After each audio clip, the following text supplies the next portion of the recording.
Բարև ձեզ հարգելի հետևորդներ, այսօրվա մեր հյուրն է Քոչարի ազգային վերածնունդ կուսակցության հիմնադիր նախագահ Արտակ Սարգսյանը։ Արտակ ջան, կրկին անգամ ողջույն, կուսակցություն բացելուց հետո մարդկանց ոչ մեկի հետ չի ստացվել, որ ընդհանուր զրուցենք, շատ հարցեր կա։ Դրա համար կխնդրեմ սկզբի նախաբան ասես, հետո մի քանի հարց ես կտամ, հետո թող մարդիկ ինչքան հարց ուզում են տան, մի քանի կռիսական հարց եմ այսօր պատրաստ է քո համար, ասել քեզ, պատրաստ եղի, բախո միշտ լավ բաներ չենք ասելու, ինչի ուրիշ ենք ասել, քեզ չեմ ասել, խնդրեմ։ Այն ֆրիցի գլխարկը ինչի՞ չես հակել, Գագիկ ջան։ Հեսա կբերեմ, խնդրեմ մի հատ սևը բերես, հա, ֆրիցի գլխարկը, հեսա։ Լրիվ սև, երկուսն էլ բեր հեսա կանը, ուղիղ եթերում է կտնեմ։ Այն մի հատ Ճրայքի մուլտ կա, որ ասում եմ մի հատ իմ ջղային պարիկը բերեք, որ հագնում է ջղային պարիկը։ Հիմա լավ։ Ժողովուրդ ջան, ողջույն։ Իսկական համագումարից հետո չենք խոսել։ Նախ բոլորին շնորհակալություն էլի հիմա բանավոր խոսքով։ Ով որ եկել էր, ով որ չէր եկել, բոլորին շնորհակալություն, ով որ աջակցել էր այդ ամբողջ ճանապարհին եւ մինչեւ հիմա աջակցում են։ Այդ է իսկական հիմա Հեր Սարգսյան բիգինե։ Կարճ այդքան Գագիկ ջան ասելու շատ բան չունեմ, մարդկանց շնորհակալ եմ, քեզնից էլ շնորհակալ եմ, բոլորից շնորհակալության խոսքը, ասեմ որ փաստաբանները զբաղվում են ամենաշատը մեկ ամիս ասում, բայց ինձ թվում է մերը հենց կլինի մեկ ամիս, էլի, ասենք եթե այնտեղ կան կուսակցություններ այդ կարտոշկա տշողների կուսակցություն, որ կարող է 2 շաբաթում իրանց պետռեգիստրը ստանան, մենք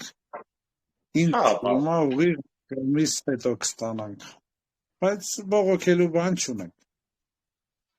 Շատ բարի, ուրախ ենք։ Հիմա սկսենք կռիսական հարցերով, քանի որ Արտակը չգիտի ինչ հարցեր եմ տալու, ժողովուրդ ջան։ Այսօր ես միջների առնետն եմ, էլի։ Ուրիշ էֆիրներ, որ կանչում են եթերներ Արտակին, աշխատում են հենց հարցն են զգուշ տան, կամ է տալուծն են ստան, որ տակից դուրս չգան։ Հիմա ես եմ անում կռիսություն, այսօր կռիսության օրն է։ Արտակ ջան, առաջին հարցը։ Բոլորը ասում են ինձ զանգում են, ասում են բախվել, մենք գիտենք, որ Արտակը Քոչարյանի մարդն է։ Մի հատ ու նորից այդ հարցին պատասխանի բարձր, որտեղ իմ եթերը արդեն 54,000 մարդ է նայում, իսկ TikTok-ում 280,000, որ հենց այդ մասն է գցենք նայեն։ Դու հազար ներողություն, ում մարդն ես։ Ես Վինֆրեդ Ֆլորանս Մոյկիվակի մարդն եմ, ասենք ոչ մի տղամարդու մարդ չեմ։ Հիշեցնենք ով է Կիբակին Քենիայի նախկին նախագահն է։ Հա, Վինֆրեդն է իր աղջիկը։ Հա, Վինֆրեդի։ Հա, ճիշտ է։ Հիմա ասենք եթե պետք է ատելու լինե, ես երևի ամենաշատը պետք է Քոչարյանին ատեի, բայց իմ մեջ ատելություն չկա։ Երբ որ Աֆրիկայում նոր սկսվում է, երբ որ մեդիան շատ բացասական է դեռ մեր մասին անդրադառնում, դե բոլոր այդ մեդիան օպոզիցիայի մեդիա էր, պարոն Քոչարյանը այն մարդն է լինում, որ Գերդաստանում ինչքան հեռու բարեկամ կա, բոլորին տար մածը հարցաքննում, բաց թողում, ասենք այտենց վերաբերմունք Սերժ Սարգսյանից չի լինում, ով են, ինչի են, տարբեր հարցեր, չգիտես ինչի համար էր անում, բայց երևի մի օր են տղամարդիկ կինոյի պես այցելեմ պարոն Քոչարյանի տուն, ասեմ իմ քերին, մայրիկը այդպես էլ նկարագրում էր, իրանք էլ նստել չէ, ոչ մի առնչություն չեմ ունեցել, լսել էի, որ չասեմ, որ պետությունում ցանկանում են ինչ-որ ունեցված գնել, փորձել եմ լուր ուղարկել, որ խաբվելու են այդ փողը, որ առնում են այդ հողը, այդ նպատակով, բայց երևի այնտեղ մեջը մարդ կար, ով որ փող էր աշխատում, մեր հաղորդագրությունը տեղ չհասավ, քանի որ իմ տվյալներով այդ ունեցվածքը գնվել էր հետո։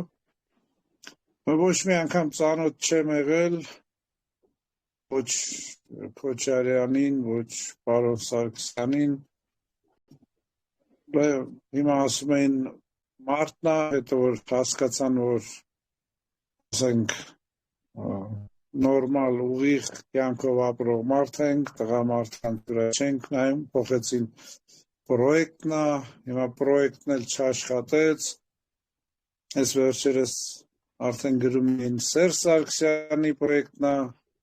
հիմա էդ էլ չի աշխատում, Ժողովուրդ ջան, Նելսոն Մանդելայի պրոյեկտն է, Դեսմոնդ Տիտուի պրոյեկտն եմ, Կեգամեի պրոյեկտն եմ, իրանցից եմ սովորել ազգ միավորելու, իրանցից եմ սովորել միաբանությունը, այդքանը կասեմ։ Շնորհակալություն։ Ես բավարարված եմ։ Հիմա հաջորդ կրիսական հարցը։ Կրիսական հարց համար 2։ Շատ են հարց տալիս։ Արտակը Հայաստանում ինչի չի ամուսնացել, ընկերուհի ունեցել, չի ունեցել, ինչա գնացել Աֆրիկայում ամուսնացել։ Ստեղ եթե ինչ որ ընկերուհի բան ունեցել է, հետ եկել է հետևից, թե չէ։ Մի հատ էլ մանրամասնի հետի, որտեղ ամենաշատ այդ հարցն են տակից տալիս։ Իհարկե ունեցել եմ Գագիկ ջան, առաջին սերս մեր պոլիտեխնիկից է եղել, ինչի եմ արդեն գիտեի, որ երկրից երկար ժամանակով գնալու եմ, չեմ էլ հիշում պատճառը, ինչ պատճառ էր, ոնց էր, բայց երևի չէի ուզում, որ այդ աղջիկը սպասեր, ու ունենք եղավ, որ պետքա բաժանվեի։ Այդքան կարճ ման չեմ եկել, վերադարձել եմ, ման չեմ եկել, թե ինչի եմ Աֆրիկացու հետ հետո, ասենք, սրտին դե չես հրաման էլի։ Համաձայն եմ։ Բայց հիմա կա այդ աղջիկը, անուն ազգանուն, կարաս ասես։ Ազգանունը իրոք չեմ հիշում, անունը Հասմիկ էր, իմ առաջի սերն էր, պոլիտեխնիկի, ես մեքենաշինությունում էի սովորում, կոսմիկական սարքաշինություններ, ինքը կիբեռնետիկա, տենց։ Ազգանունը ինչի չես ասում, բավա կառավարությունից է։ Թե անունն է Հասմիկի, հոգիդ խորն է։ Իսկապես կապ չկա, Գագիկ ջան, ասենք, իմաստել չունի, ասենք, մանգալ կամ։ Կրսական հարցերը մի վարկյան սուրբ բայրի, բարև ձեզ, եթերի ժամանակ բարձր մի ասեք, ես ձեզ նկատեցի կտա, խնդրանքս։ Այս ամբողջը մի հատ էլ հարց են տալիս, սա արդեն կրսական չէ, էլի, որ շատ կրսական տամ արդեն լավ չի լինի, չենք անցնում մարդու անձնական դաշտը, քանի որ ես շատ բաներ շատ լավ գիտեմ, մի հատ ուրիշ հարց եմ տալու հիմա։ Հիմա որ ամեն օր կամ Ադրբեջանն է խփում, կամ մենք պետք է կռվի գնանք։ Այսքան որ ժողովրդին վախեցնում են։ Ես մեռը ասելով մարդկանց մեջ էլի վախը մնում է։ Խնդրում եմ որպես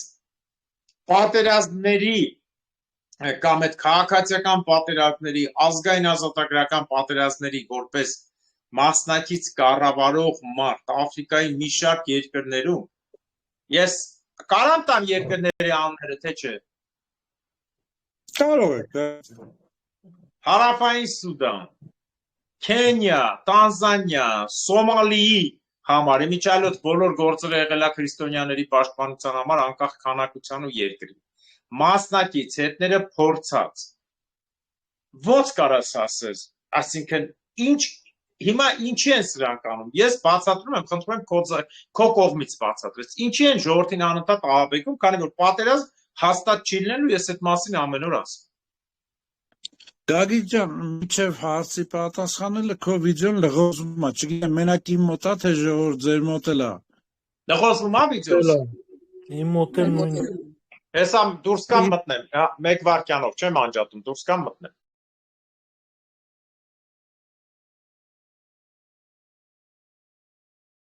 Ուղղվեց։ Հա, հիմա լավ է։ Հա։ Այդ ժամանակ հիմա ասեք լավ է։ մեկը, հա։ Ուրեմն Գագիկ ջան, սկսենք 44 օրյայից գանք, հա։ 44 օրյայի ժամանակ, երբ որ այս մարդիկ ուզում էին իբր, որ աշխարհը արձագանքի կամ աշխարհը ուշադրություն դարձնի,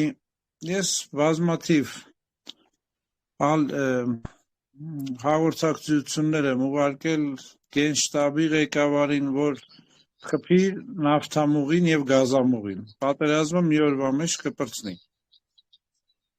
Չեն լսում։ 3 հատ գազամուղ, նավթամուղ Ադրբեջանից է գնում, մի հատ էլ ոնց որ մտնում է, մի հատը հինը, 2 հատ նորը։ Ասում էի օրը 100 հատ զոհ ենք տալի, այդ երեխեքը մեղք են։ Խփեք գազամուղներին, նավթամուղներին։ Այս Եվրոպայի ուշադրությունն եք ուզում, տեսեք ինչ ուշադրություն կլինի։ Այդ գազամուղը, որ գալիս է Վրաստան է մտնում, հա, մի խոսքով չարեցին, ինչ նպատակ կար, հիմա այդ Գենշտաբի մետը, ես որ չեմ սիրում վատ բառեր օգտագործել, ես ասեմ, որ այդ ոչխարը հետո պետքա բացատրի, դիտավորությամբ արել, թե անգրագիտությամբ։ Մեկը, երկուսն էլ վնաս են տվել, թե դիտավորությունը, թե անգրագիտությունը։ Հիմա ինչ վերաբերվում է, եթե պատերազմ լինի։ Նախ Գագիկ ջան ասեմ, որ շատ քիչ գերհզոր պետություններ կան, որ նույն երկրի հետ 2 անգամ փորձում են պատերազմել, քանի որ փորձը ցույց է տալի, որ երկրորդ անգամ ձախողվում են։ Եթե պատերազմը սկսվի, հիմա գանք եթեին։ Ուրեմն, եթե այս նոր Գենշտաբի ղեկավարը չանի, հերթով հեսա գանք, հա։ Ես կոչ եմ անում հրամանատարներին, մեր այդ պաշտպանական խմբերին, անհատներին, միանգամից գազամուղը, նավթամուղը պայթեցնել։ Հրացանով կանեք,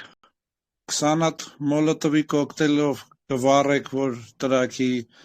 գրադով, դրոնով, առաջին օրը հենց կենտրոնացեք այդտեղ վերացրեք։ Հիմա ինչ վերաբերվում է, եթե իրականից սկսվի։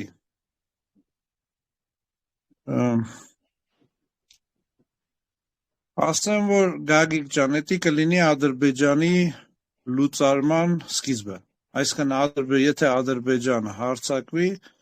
այդ պետությունը ֆիզիկապես այլևս գոյություն չի ունենա։ Ես հիմա չեմ ուզում ասել, մեր բախտը կբերի, եթե նա հարձակվի, քանի որ այս անգրագետների մոտ ես հաստատ գիտեմ, որ երեխաներ են զոհվելու, քանի որ դիրքերը կան, որ չպաշտպանված են լինելու, էլի պատահական է լինելու, բայց կարճ ասեմ, Ադրբեջանը դա լավ գիտի, մեր անգրագետները միգուցե չգիտեն, եթե Ադրբեջանը հարձակվեց, դա նրա ֆիզիկապես լուծարվելու սկիզբն է լինելու, ու դա լինելու է շատ կարճ ժամկետում։ Նա ոչ ռեսուրս ունի, ոչ աջակցություն ունի, ոչ էլ կարող է պատերազմը տանել։ Բայց էլի եմ ասում, խմբերին, աշխարհազորային կասեք, երկրապահ կասեք, գյուղացիներ կասեք, Վրաստանի սահմանի մոտ, եթե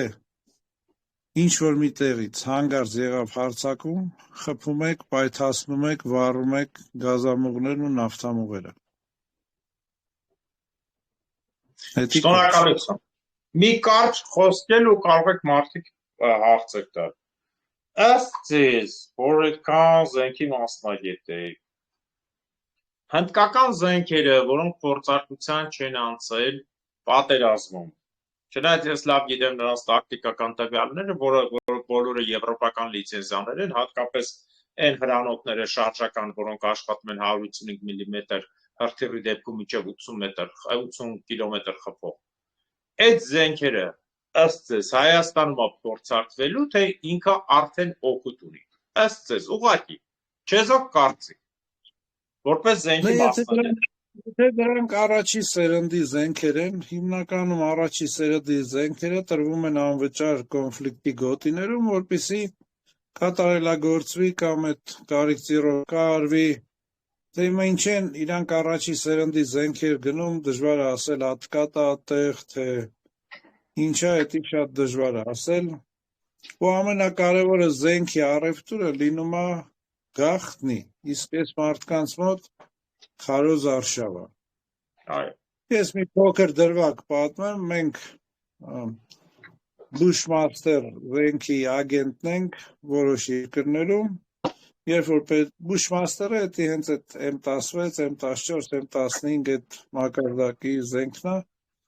երբ որ պետությունը մեր միջոցով, քանի որ պետությունը դիմել էր Bushmaster-ին, որպեսզի գնում կատարել, նրանք ասել էին դուք ուղիղ չեք կարա, պետքա դիմեք մեր ագենտին, այսինքն մեր համարն էին տվել, երբ որ պետությունը կապնվեց մեզ հետ, գնացինք, նստեցինք բանակցությանը, երբ որ համաձայնություն եղավ արք ու վաճառքի, մեր չեկը գրեցին, պետությունը ասաց հիմա խնդրում ենք դուք սենյակից դուրս գաք, քանի որ ոչ քանակը կարող եք իմանալ, դա պետական գաղտնիք է, ոչ էլ որակը։ Այսինքն զենքի առևտուրը քարոզարշավ չի կարող լինել, քանի որ հիմնական քո առավելությունը գաղտնիությունն է։ Այսինքն եթե թշնամին գիտի դու ինչ զենք ունես, եթե թշնամին գիտի դու ինչ հոբ համակարգ ունես, ամեն հոբ համակարգը ունի անցանելիության աստիճան։ Այսինքն եթե գիտի որ քո հոբ համակարգը 200 իրախ կարող են ոչնչացնել, իրանք ձեր վրա 400-ն են ուղարկելու։ 250-ն են ուղարկելու անցնելու է։ Ու դա այս Պարսկաստանի վերջի կոնֆլիկտը Իսրայելի հետ հենց ցույց տվեց, երբ որ Պարսկաստանը ուներ հետախուզական տվյալներ այդ անխոցելի իսրայելական զոնտիկի համար, քանի հատ կեղծ հրթիռներ ու անօթաչուներ ուղարկեցին, որը որ հոբ համակարգը սպառեց եւ իսկականները տեղ հասան։ Այսինքն զենքի առևտուրը բացի նայած որ առաջի սերնդի զենք ցանկալի չի գնել, բացի դրանից դա պետք չէ լինի քարոզարշավ, այլ դա գաղտնի պրոցես է։ Շնորհակալ եմ։ Ով հարց ունի։ Հատ մենակ։ Ով ներկայացեք։ Էդվարդ, խնդրեմ Էդո։ Սուրբ հայրն էր ուզում տար, թող տա, հետո ես կտամ։ Հետո Էդոն պատրաստվի։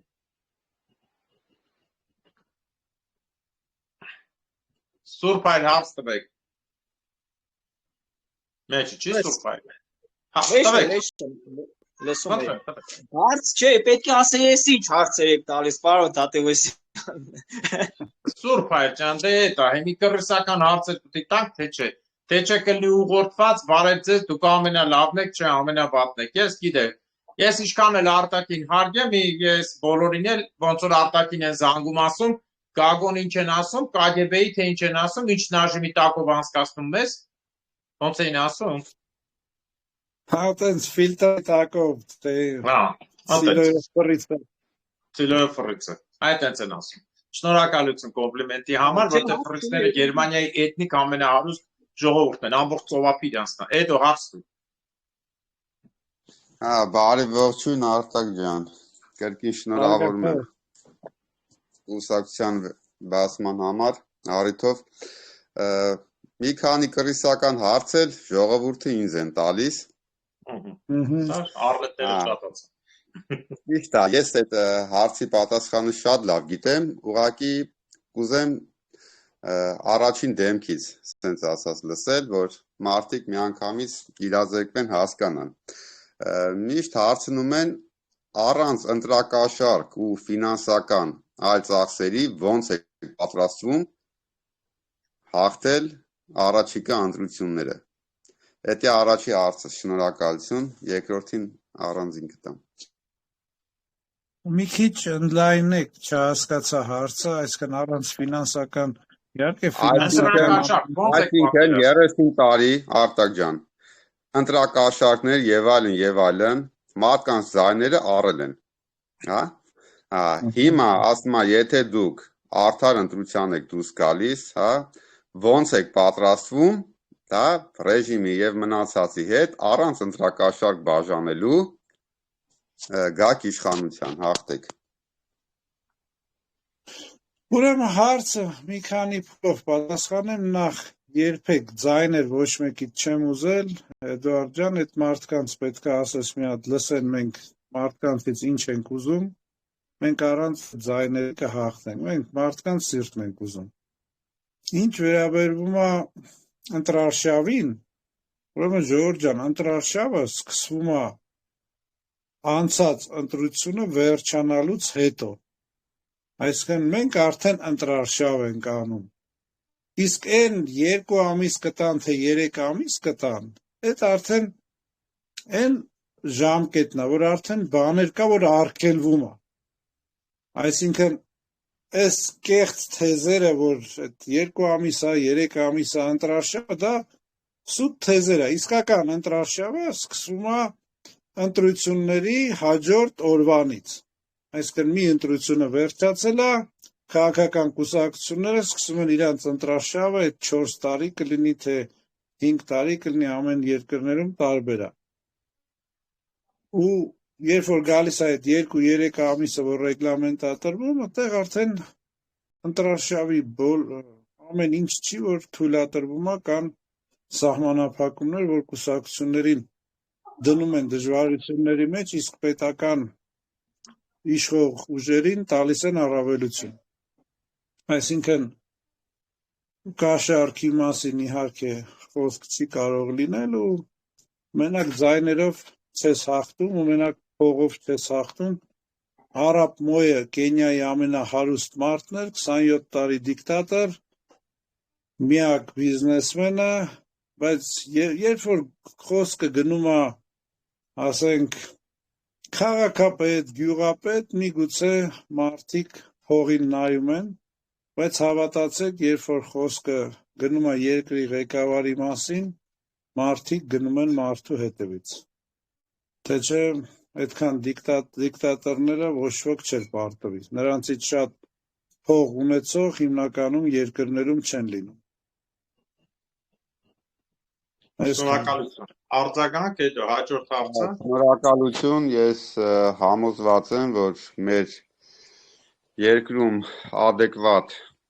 մարդիկ շատ կան, մեծամասնություն են ու իրոք նրանք այս ամեն ինչը կլսեն, կվերլուծեն եւ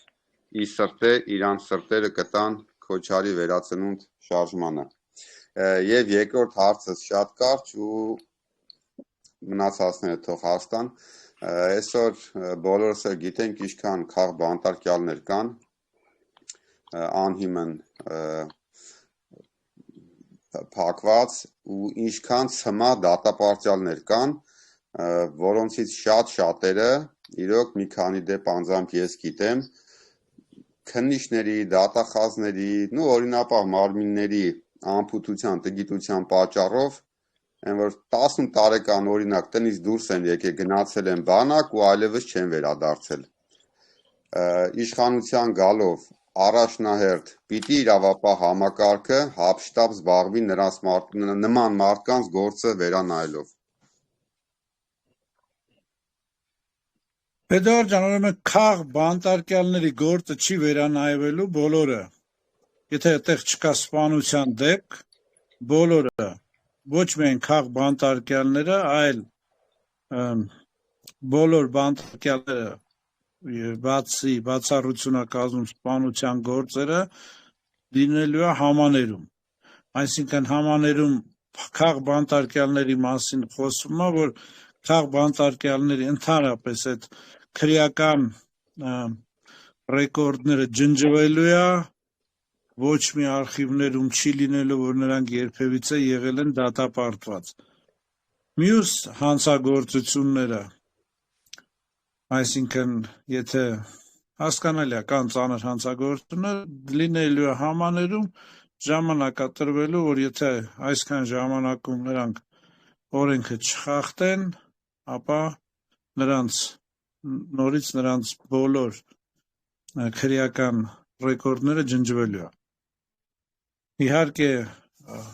առաջի խաղ բանտարկյալներից մեկն էլ ես եմ, իջև հիմա խոսքը բոլորին է վերաբերում, խաղ բանտարկյալ մեր երկրում չի լինելու։ Եթե խաղ բանտարկյալ է մեր երկրում լինելու, ես ասել եմ, մեկն է լինելու, դա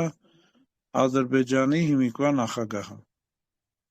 Ուրիշ խաղ բանտարկյալ մեր երկրում չի կարող լինել։ Ընդհանրապես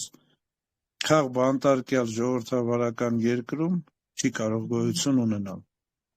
Ինչ կերպ են աշխատում քննիչները,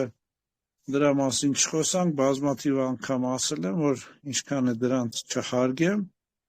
բայց ես գիտեմ, որ եթե նրանք չանեն, այս սիստեման հենց է ստեղծված, որ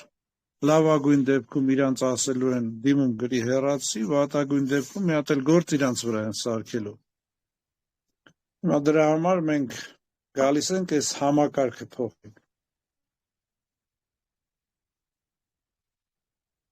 Արձագանք հետո։ Հա, արձագանքեմ, որ ասում եք բացառությամբ սպանության գործերի։ Այսօր սպանության գործեր կան, որ իրոք մարդը դրա հետ կապ չունի, բայց ինչ-ինչ պատճառներով ամբողջ բանը բարդվել է։ Ես նկատի ունեմ նման գործերը պիտի վերանայվի, թե չէ։ Բոլոր սպանության գործերը վերանայվելու հատ բազմաթիվ անգամ ասել եմ, հաշվի առնվելու տուժվողի կողմը, եթե տուժվողի կողմը կհամաձայնվի, եթե շինցո չի, շինցո գործերը ուրիշ օրակարգով է վերանայվելու, իսկ եթե շինցո գործեր չի բացառիկ սպանություն է, ասենք, որը որ հայ մարդու կյանք է խլել, առաջին հերթին հաշվի առնվելու տուժողի կողմը, ինչ են ուզում, դրամական են ուզում են, որ այդ մարդը իրանց տունը ծառա աշխատի, ուզում են, որ այդ մարդը իրանց տունը, իրանց որդու տեղը գրավի, մի խոսքով առաջին հերթին հաշվի առնվելու տուժողի կողմի կարծիքը եւ ցանկությունները։ Իսկ այդ շինցո գործերը, որ եթե սպանություն է, շինցո գործ է, լրիվ ուրիշ օրակարգով է վերանայվելու ու այդ շինցո դատավորներն ու քննիչները, դատախազները այլ կարգի պատիժ են կրելու։ Շնորհակալություն։ Խնդրեմ հաջորդը ով ունի հարց։ Եթե կարելի է ես։ Ովա ներկայացե խնդրեմ էլի հարց տալուց առաջ։ Նահիդ Հովհաննիսյան։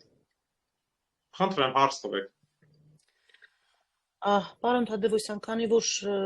ավանդույթը չխախտենք, առաջին հարցս թող լինի կրիսական։ Հա, աստեն այսօր կրիսականի օրը։ Բայց ի տարբերություն ձեզ իմը հաստատ կրիսական է, ձերը կրիսական չէ հետքա։ Հարցս վերաբերվում է ձեզ երկուսին, կխնդրեմ նույն հարցին պատասխանեք եւ դուք եւ պարոն Սարգսյանը։ Արտակը պատասխանեմ։ Ուրեմն բնականաբար համոզված եմ, որ այստեղ ձեր բոլոր հետևորդների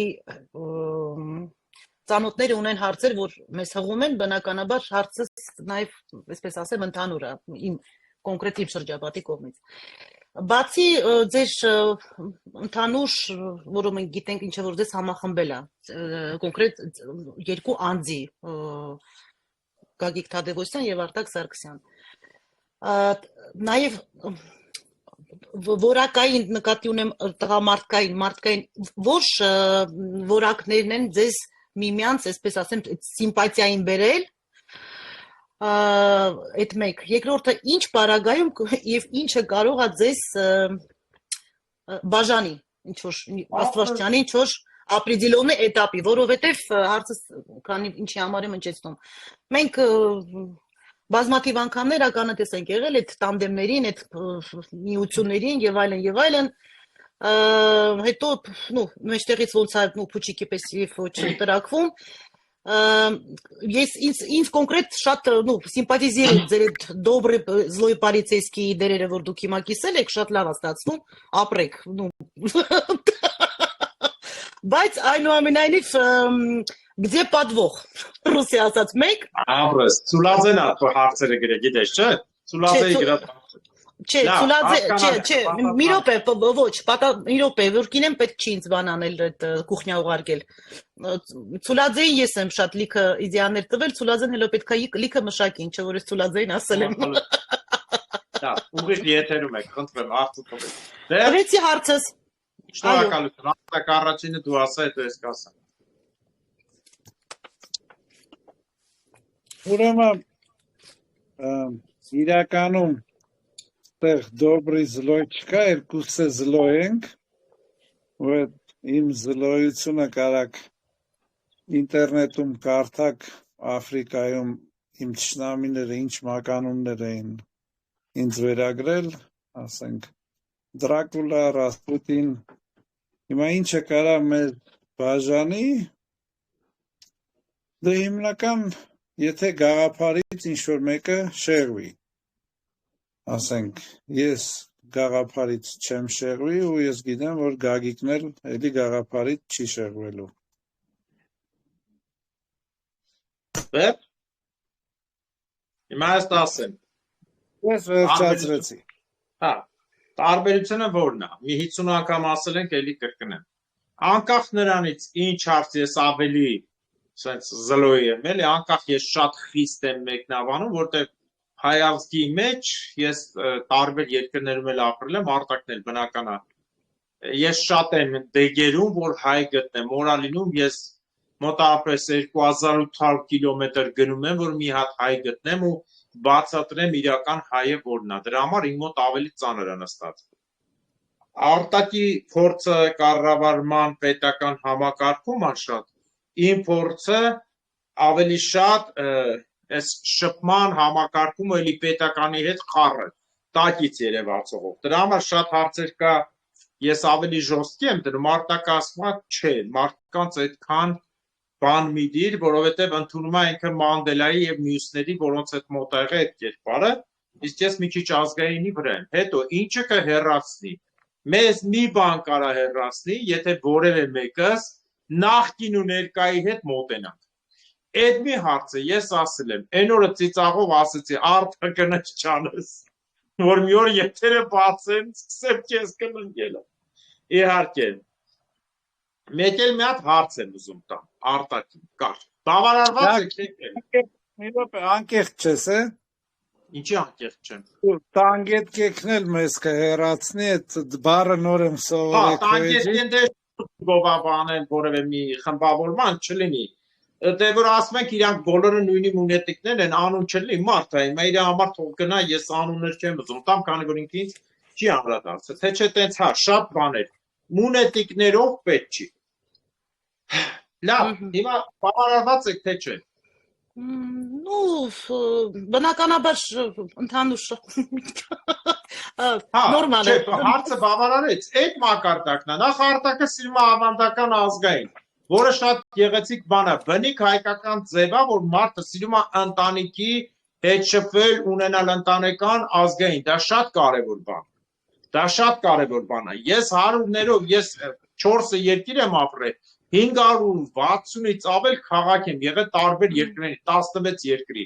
Ես որ մտնում տեսնում եմ մարդու տունը հայկական հոտը չի գալիս կամ մարդու հետ շփվում եմ, իմ մոտ կատաստրոֆա է։ Ես հաղորդումս պատմել եմ Մյունխենի համայնքի 300 հոգին հայկական երաժշտությունը լսելուց լսում էին ոնց որ թուրքական, ով եկել էր Սիրիայից, սիրիական ալջուլամի տակ ենք պարում, ով եկել էր Ռուսաստան, Ուկրաինայից Չիստուշկեկի, ով եկել էր Հունաստանից Զինեբոյի, ու ոչ մեկ հայազգի մասին չէր խոսում։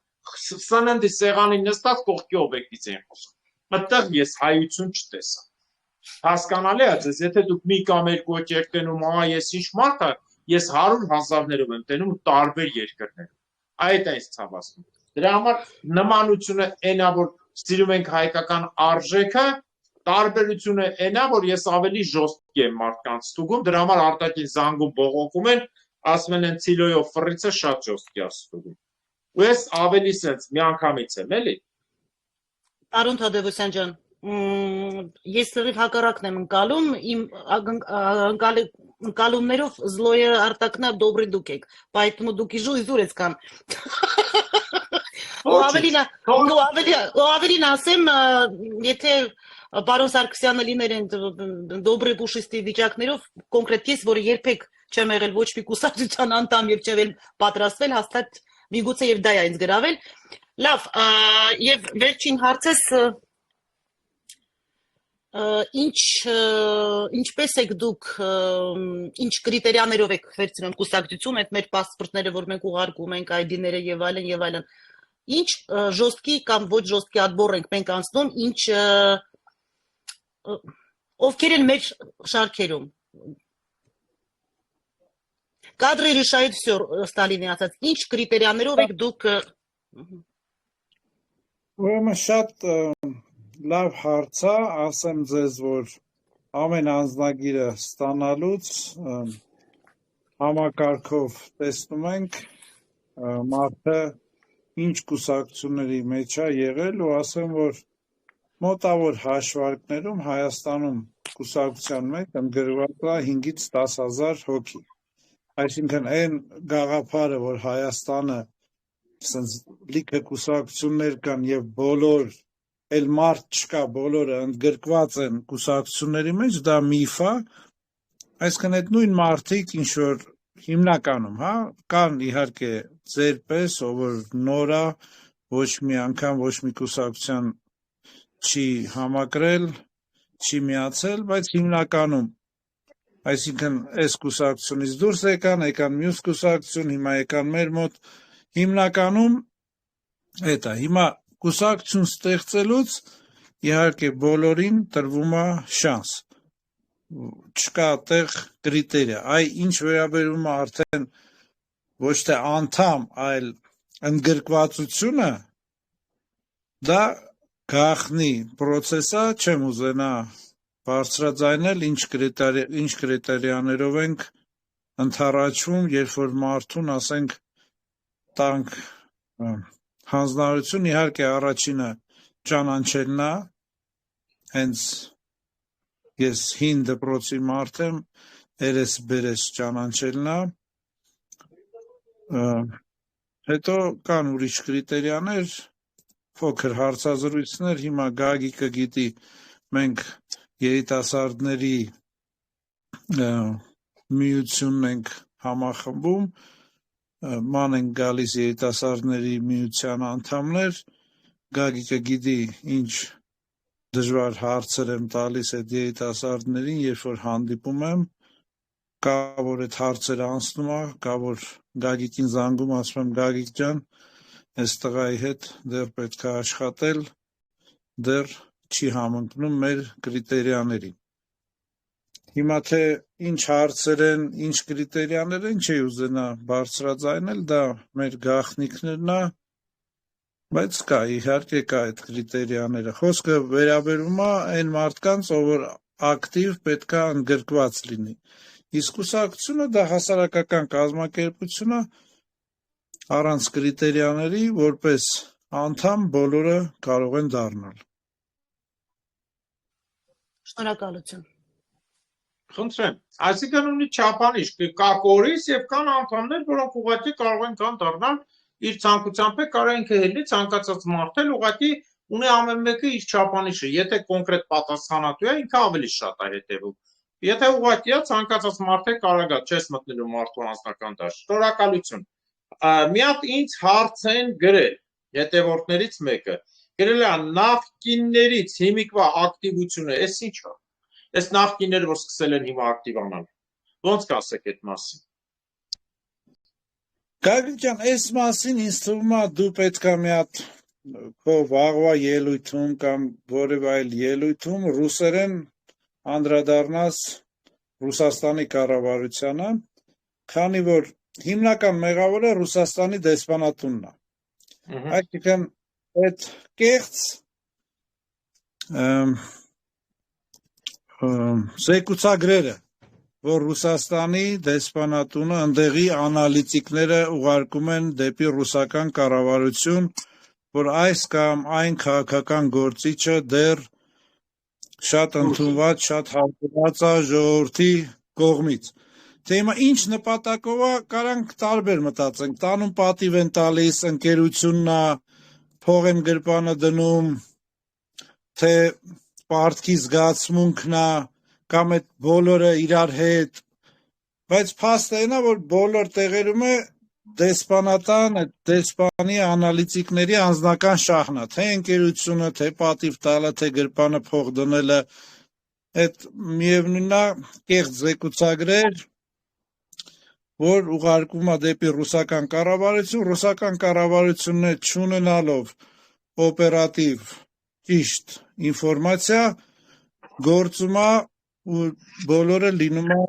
շատ բացասական ընկալումներով, նույն այդպիսի զեկուցագրեր ուղարկվել է 44-օրյա պատերազմից առաջ, որ ժողովուրդը պարակտված է, կառոնան օգնելու է, ոչ ոք չի կռվելու, իսկական ժամանակն է ու եղավ այն, որ ինչ եղավ, դա ոչ միայն ռուսական դեսպանատան կողմից, այսինքն մյուս դեսպանատների կողմից, բայց եղավ այն ինչ եղավ, 4 օր հետո Ադրբեջանը սպառված էր ու ման էին գալիս, ոնց այդ ծրագիրը իրականացնեին,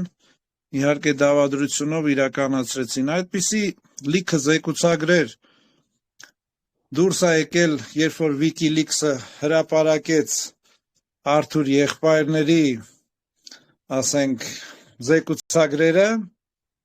շատ դեսպանատան աշխատողներ կային, թե ամերիկյան, թե այլ երկրների, որոշ մարդիկ եկան ներողություն խնդրեցին, այսինքն դրանք մարդիկ էին, ում որ ես օգնել էի տերորիստական ցանց էի բացահայտել Աֆրիկայում եւ այլն, որոշ մարդիկ տարիներ անց իմեյլով ներողություն խնդրեցին, որոշ մարդիկ են անգլիական ձևով եկան ասին nothing personal, only business, որոշ մարդիկ հանդիպել եմ ուրիշ երկրներում, նրանք եղել են կամ ավելի ցածր կամ ավելի բարձր դեսպանատան աշխատողներ, հանդիպել ենք, ասենք, ինչ-որ այլ դեսպանատան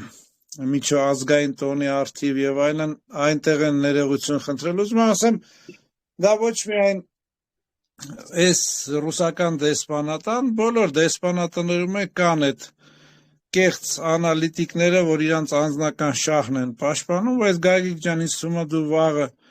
կամ քեզ հարմար մի օր ռուսերեն պետքա դիմես Ռուսաստանի կառավարության։ Հիմնական այդ ակտիվության հիմնական մեղավորը ես տեսնում եմ Ռուսաստանի դեսպանատունը, Գագիկ ջան, այդ կեղծ զեկուցագրերի Այո, ինչպես միշտ եղել է։ Շնորհակալություն, օբյեկտիվ ինֆորմացիա գոյություն չունի։ Գագիկ ջան, էլի լղոզվել, սկսեց լղոզվել քո մոտ։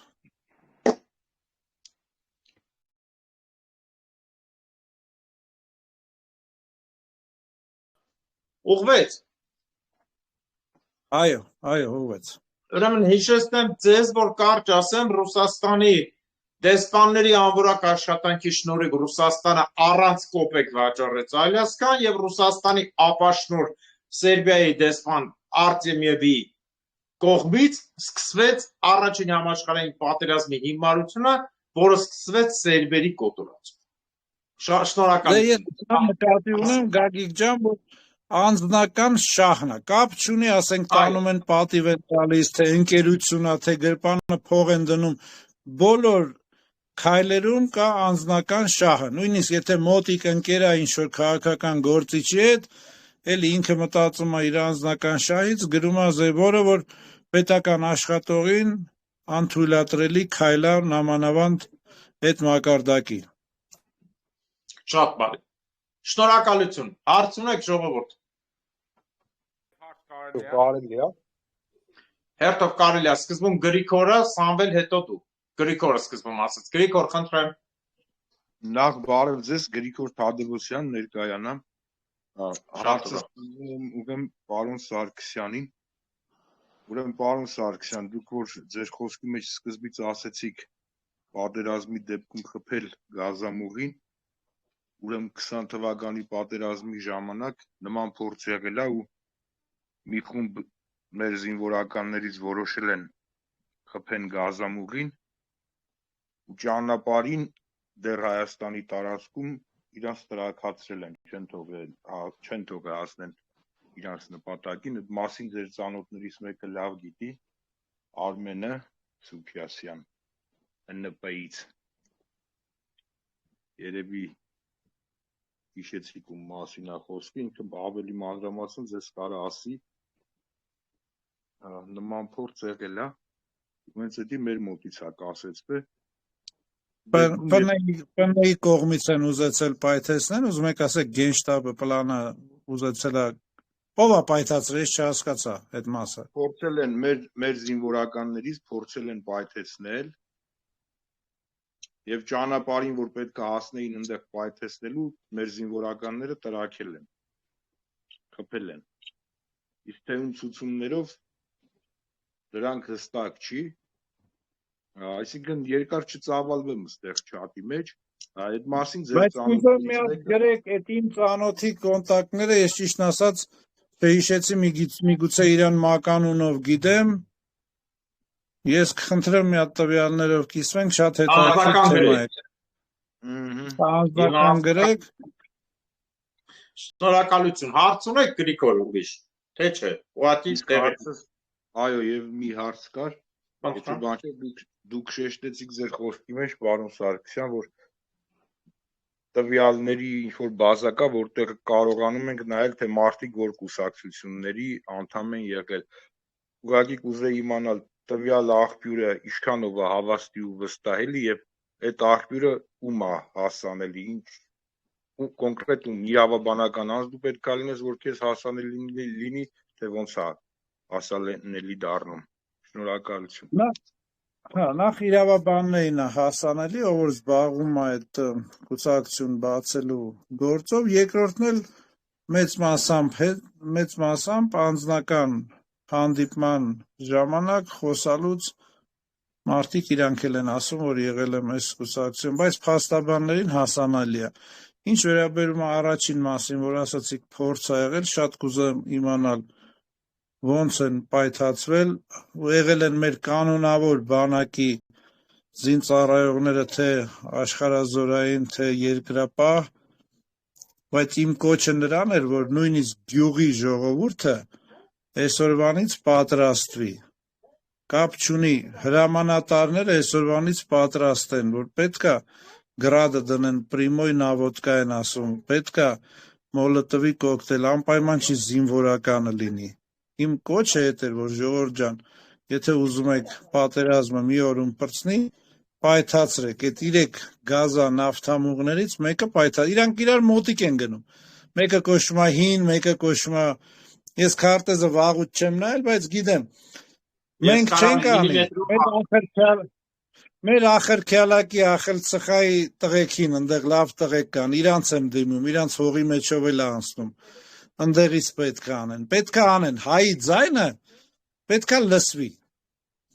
էդի հայի ձայնն է, որ այս աշխարհը, որ ընկած խնդրում են Ֆրանսիա մի հատ ուշադրություն դարձրու, Անգլիա մի հատ ուշադրություն, մենք այդ ողորմելի վիճակից դուրս պիտի գանք, ժողովուրդ ջան, իրանք են վազելու, ասեն, եկեք այս կռիվը պրծսնենք, եթե մենք ունենայինք նորմալ գենշտաբ, հիմա ինչի է տակրկում կասեք, բա ասեք ան ինչ է այդ պարոն գերագույն հրամանատարը, ես ուզում եմ տեսնեմ, որ գենշտաբի հրամանատարը, գենշտաբի ղեկավարը տվել էր այդ թուղթը վարչապետին, ոչ այն իմ աշկիլուսը, ոչ այն իմ աշկիլուսը, ու էսի ասելա, չէ, չխփեք այդ գազամուղներին կամ նավթամուղներին։ Քանի անգամ ուղերձ է գնացել, որ այդ տղա օրը 100 զոհ ենք տալի, մեղք են այդ տղերքը, խփի այդ գազամուղներին։ Չեմ ասում, դե այդ ջրամբարին մինչի գուրի բան չեմ ասում։ Հիմա գազամուղներից ենք խոսում, այնտեղ մեծ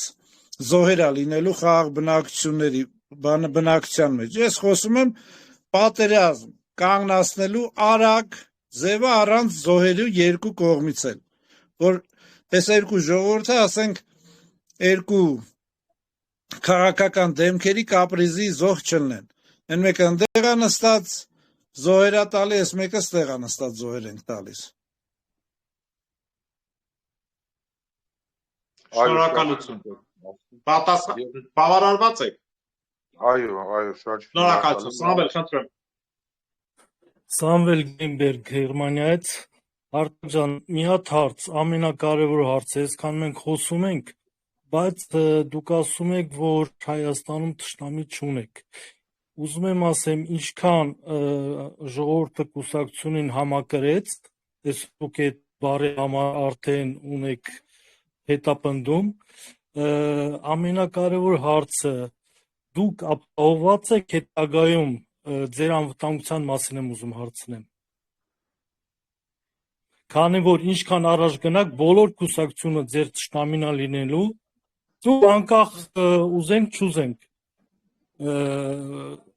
Բացի դա գերտերությունները անգամ կարող է որ խանգարեն կուսակցությանը։ Այսինքն նման դեպքեր տարբեր երկրներում տեսել եմ, տեսնում եմ, այսօր դա կա։ Այս մի հարց։ Շնորհակալություն։ Ուրեմն անվտանգության հարցերը չեն բարձրաձայնելու, ինչ միջոցառումներ է կատարվում, դրանք գաղտնի միջոցառումներ են, ինչ վերաբերվում է գերտերություններին, ինչ վերաբերում է այստեղի կուսակցություններին։ Ուրեմն իհարկե սահմանի ներսում թշնամի չունեմ, եթե խոսքը չի գնում դիվերսանտի մասին, այս կուսակցությունները բոլորն էլ հասկանալու են, արդեն ահագին կան, որ հասկացել են, որ ոնց է ընթանալու այս գործընթացը, այսինքն բոլորը սպառված են, ես ստեղ ինքնագովազդով կամ պոպուլիստական բանով չեմ զբաղվում, բոլորը սպառված են, բառից բուն իմաստով սպառված են, սպասում են, որ մենք բերաններս բացենք, մի բան ասենք, իրանք ունենալով ավելի մեծ մեդիա դաշտ, գնան իրանց մեդիա դաշտում հայտարարեն ու ասեն իրանք են ասել։ Բայց իրոք սպառված են, ժողովրդի կյանքը չի փոխում, եկեք մի ընտրություն էլ ժողովրդին վատություն անենք, թողենք ուրիշները ղեկավարեն։ Հələ տեսեք ժողովրդի կյանքը փոխում է։ Քանի ընտրությունը տենց ժողովրդի կյանքը չի փոխվելու։ Այսինքն ստեղ չկա ուժ, որ ժողովրդի մասին մտածում է, այդ ես չեմ վախենում ասեմ, կան ազգի մեջ մարդիկ, որ ժողովրդի մասին մտածում են։ Դրա համար համագործակցել ինչ-որ կուսակցությունների հետ, ես ասել եմ, կլինեն նոր ուժեր, կհամագործակցեն։ Ինչ վերաբերում է եղած կուսակցությունների մեջ, նույնիսկ այս կեղծ նորաստեղծ կուսակցությունների մեջ չկա այդպիսի ուժ, որպեսզի համագործակցենք։ Հիմա ինչ վերաբերում է գերտերություններին, ուրեմն եկեք այդ գերտերություններից մի հատ լավ հասկանան, գերտերությունները նայում են ժողովուրդը ում կողմն է։ Նրանք երբևէ եթե տեսնում են մի բան կարան ձրի անեն,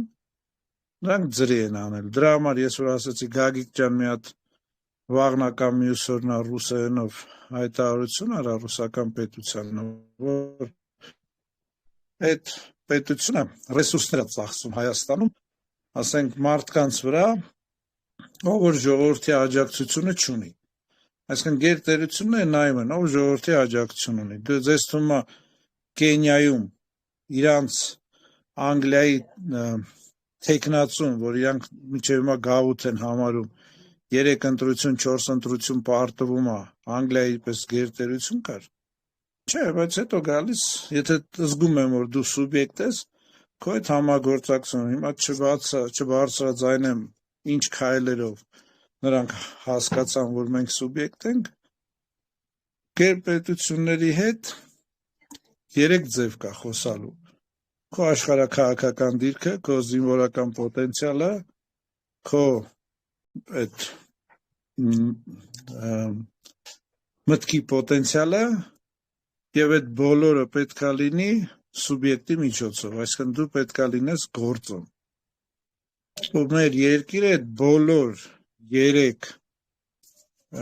գործոնն ունի, մնում է միայն երկրի ղեկավարը ինքը իրանից ներկայացնի սուբյեկտ կամ գործոն։ Բավարարված եք պատասխանից։ Շատ շնորհակալ ենք։ Խնդրեմ։ Շնորհակալություն։ Հաջորդ ով հարց ունի։ Արամ Սարգսյան, Արամ, խնդրեմ։ բարի երեկո։ Արամ Սարգսյան, խնդրեի զանգեք, հա։ Հետո էդի, Արամ ջան, հետո հիմա խոչի զանգել։ Հաղորդումից հետո։ Արամ ջան, անպայման հյուրեր ունեմ դրսից, դրա համար շատ զբաղված եմ լինում, անպայման կզանգեմ, տեսել եմ, խոսակցությունը։ Լավ, բարի։ Ու այսօր տեսա, որ այսօր հայկական նոր տարին է, հա, բոլորին շնորհավորում եմ հաղորդման սկզբից Արեգի օրնա, չէ, պարոն Արամ Սարգսյանն էր գրել, հենց շնորհավորանքը տեսա էջում, բոլորին այդ Արեգի տոնը շնորհավորում եմ։ Հեսա Վարդանից կասեն, դե, աղթակը գնաց բան, 9 աստվածներ, խաչից հրաժարվա։ Նոր սենսացիայի տեղիք ես տղե, Վարդանից սկսել եմ բացատրվել։ Շարունակեք, ով ունի հարց։ Հազար ներողություն, պարոն Սարգսյանն իր հարցս ու կլռեմ։ 1 վայրկյան Վարանն էլ ունի, եւ դուք Վարան, խնդրեմ, սկզբում հաջորդը դուք կտաք։ Վարամ ունես հարց։ Այո, բարի երեկո բոլորին։ Սարգսյան ջան, հարցս ձեզ ա վերաբերում բնականաբար առաջնահերթ, եթե նպատակահարմար կգտնի կպատասխանի եւս, կամ կմեկնաբանի։ Ուրեմն հարց առաջին։ Արցախյան առաջի պատերազմներից սկսած մինչև առ այսօր ունեցել ենք բազմաթիվ զոհեր։ Նշանակում է գենոֆոնդի բավականին լուրջ նվազում։ Իշխանության գալու դեպքում ինչ, այսինքն կա որոշակի վստահ եմ, որ կլինեն որոշակի պլաններ, ինչպես խթանել ենթադրենք ընտանիքների կազմումը, ծնելիություն, խրախուսանքները եւ այլն։ Այսինքն կլինի որոշակի պլաններ, ինձ թվում է, որ եթե հարմար է, նպատակահարմար գտնում եք, մեկնաբանեք։ Գագիկ ջան, մի հատ էլի դուրս արի մտի, էլի սկսեցի լղոզվել։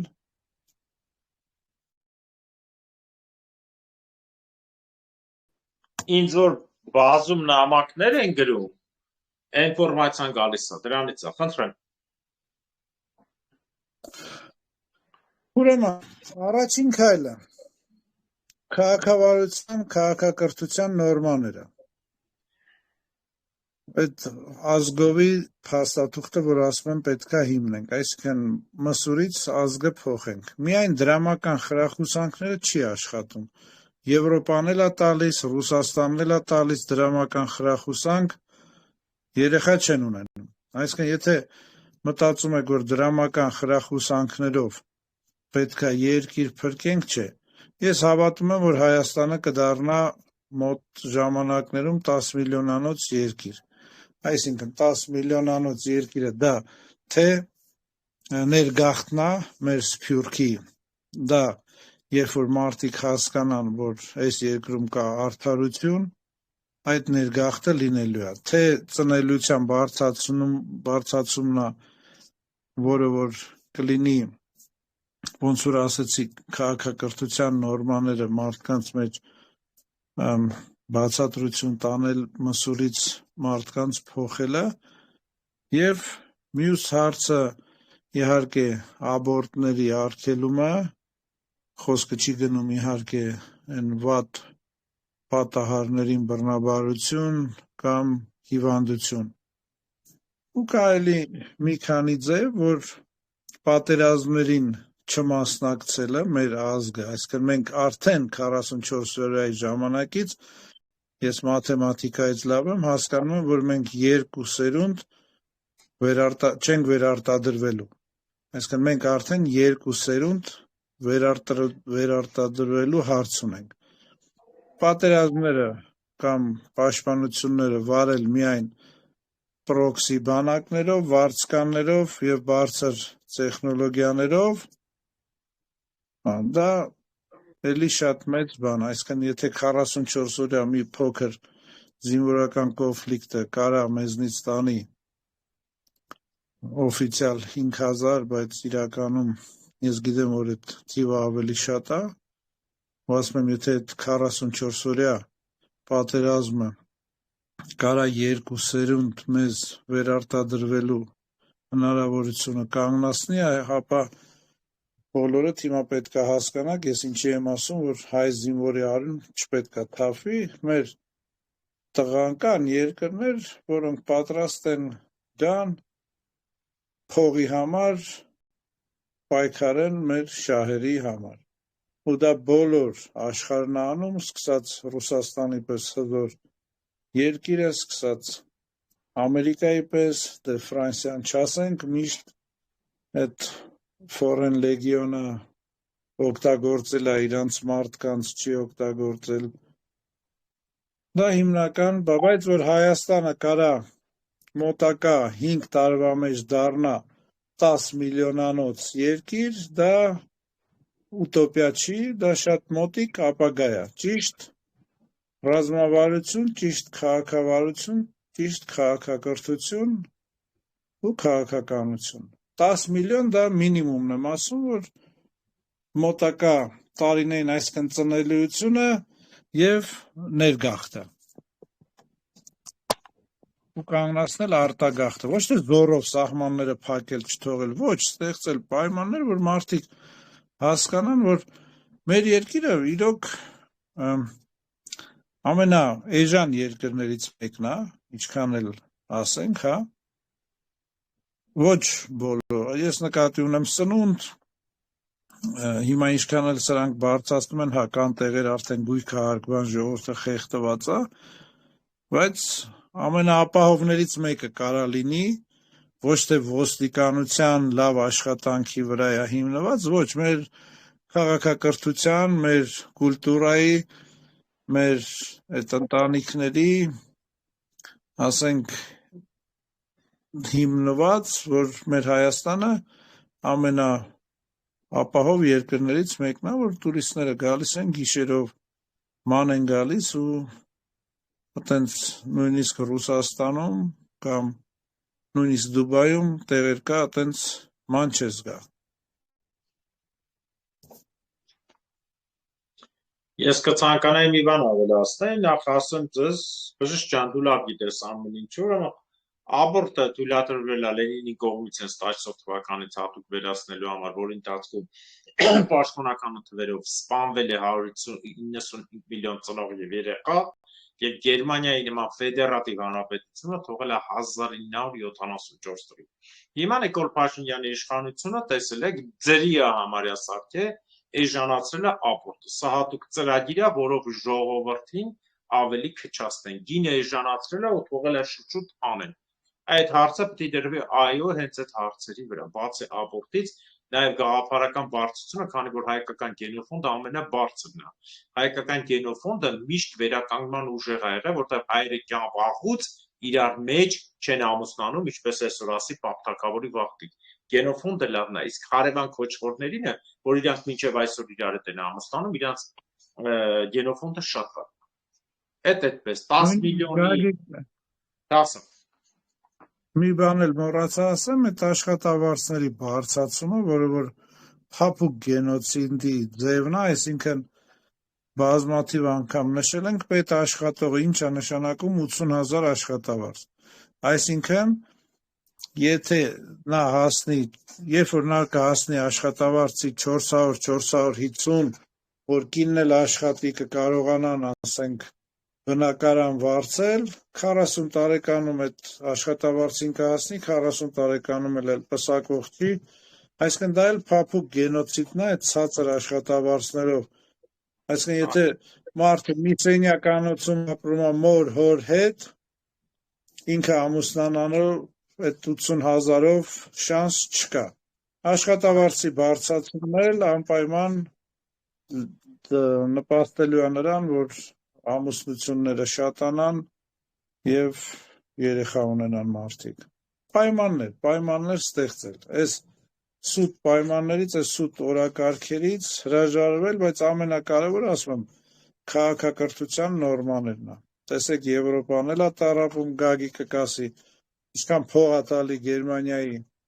ղեկավարությունը, արդեն 8 քաղաք 48% են գերմանացիք։ 8 քաղաք։ 48% են, միլիոնանոցներից առաջինը Ֆրանկֆուրտն է, գերմանացի Ռուսաստանության գիտեմ մինչև 8,000-10,000 դոլար է տալիս 3 երեխայի դեպքում ինչ-որ, բայց չեն ունենում, երեխա չեն ունենում, այսինքն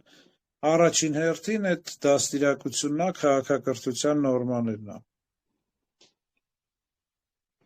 Ես մի բան կհավելեի, որ այդ ամբողջը մի խոսքով չի, մի բանով չի, տեսեք, կոմպլեքսը նաև ինչով է գալիս, ես շատ եմ ուսումնասիրել, իմ ամենասիրած բանն է, քաղաքների ուրբանիզացիան եւ ճշգրիտ չափանշումը։ Օրինակ Գերմանիայում ոչ մեկ միլիոնանոց քաղաքներում չի թողում օտարերկրացին տուն առն, ինչքան փող ուզում ալնի։ Ուղարկման 50 կիլոմետր են կողմ։ Պատկերացեք Հայաստանի պայմանում թող լինի 20 կիլոմետր։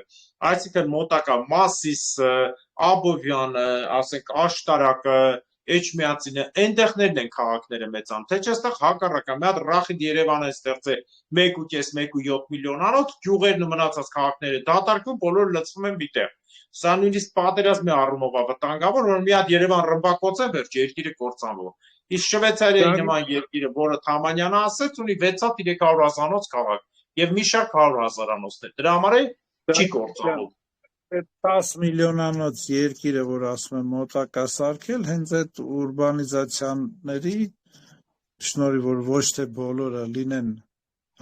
Երևանում, այլ 10 միլիոնը ստեղծվելու է բարենպաստ պայմաններ, որպեսզի դուրսը զարգանա։ Ու մենք ունենք այդ բոլոր հնարավորությունները։ Այսինքն, եթե մենք նայենք քաղաքները առաջ կոչվել է 30 հազարանոցը կոչվել է քաղաք, բայց այս մեծացումը ինչի է բերել քաղաքական ուժերին ամեն այդ քաղաքներում եղել են պարազիտներ։ Այդ պարազիտները հենց այդ ընտրազանգվածն է։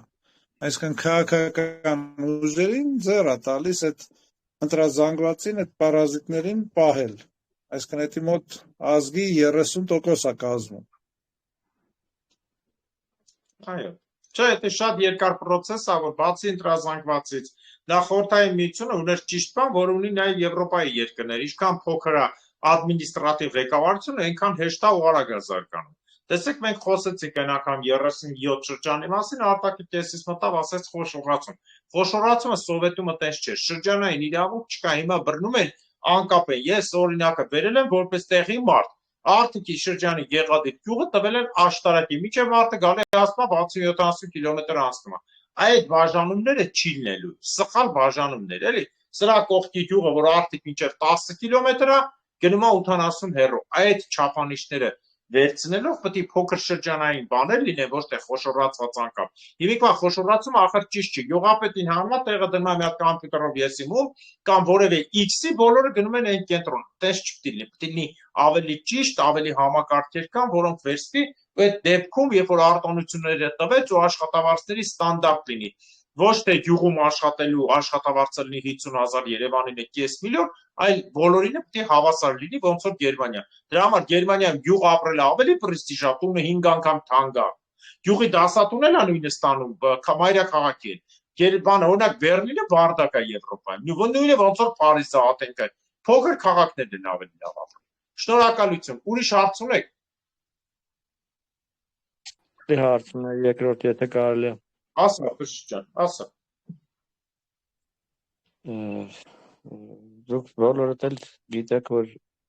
մեր ուժային կառույցների ներկայացուցիչները որտեղ են սովորում, հայտնի ուժային կառույցի։ Հա։ Եվ բնականաբար դա դառնում է տվյալ երկրի ոնց որ ֆիլիալ կազմակերպություն,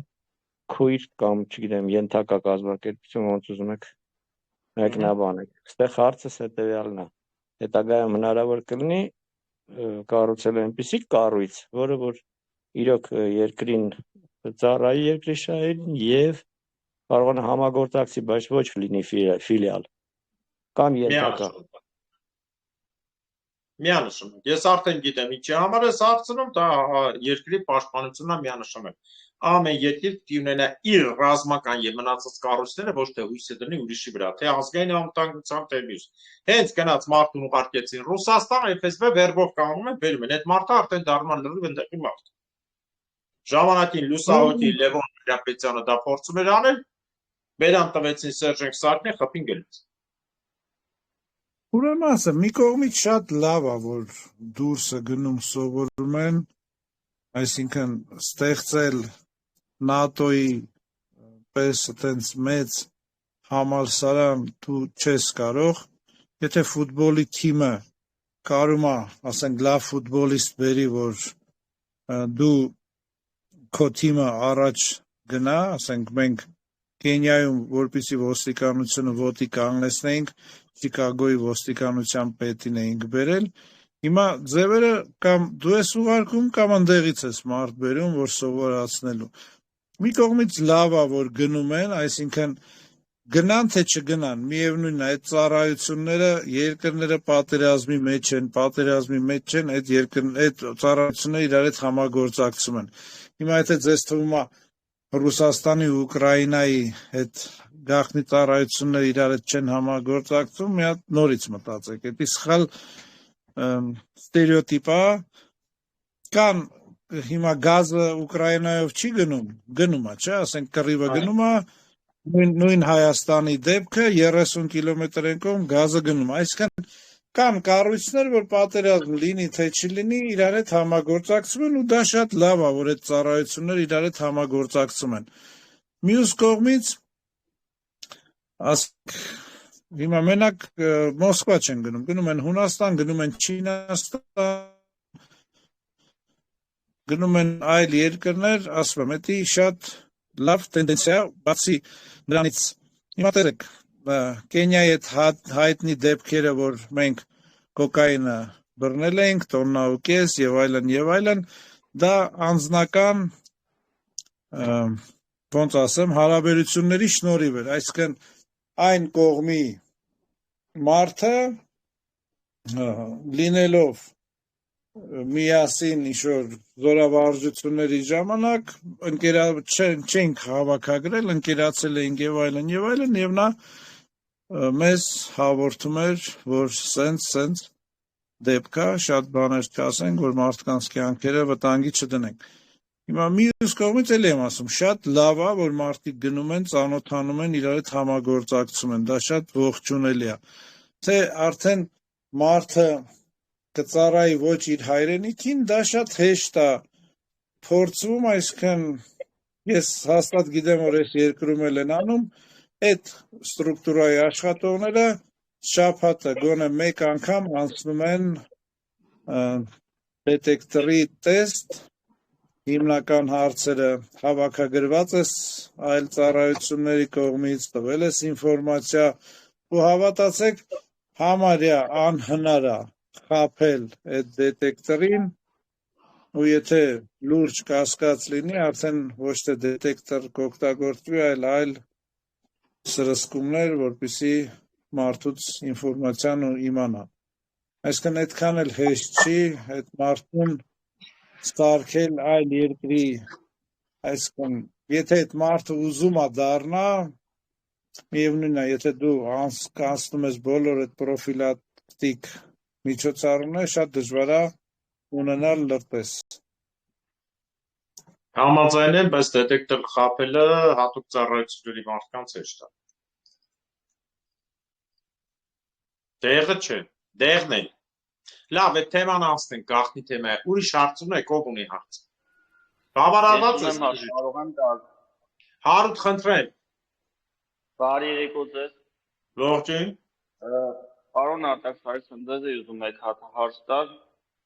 Նիկոլ Փաշինյանը վերջին ժամանակներս կրկին անգամ ուզում է Ռուսաստանի հետ լավ հարաբերություններ ունենա, ինչը որ հուշում է, որ ինքը ասում է ավտորիտար էլի կրկին անգամ իր ճանապարհով։ Բայց այս անգամ իրանք ուզում են ստեղծեն ազգային գվարդիա։ Հիմա հաջորդ ընտրություններում, եթե ինքը ուժի միջոցով ուզենա անցնի իշխանությունը իր երկարաձգելու, որտեղ մի քիչ առաջ ինքը հայտարարեց, որ 2027 թվականին ուզում է հանրաքվե անցկացնի համնազրույցությունը փոխելու համար։ Դուք ինչ միջոցառում կձեռնարկեք։ Շնորհակալություն։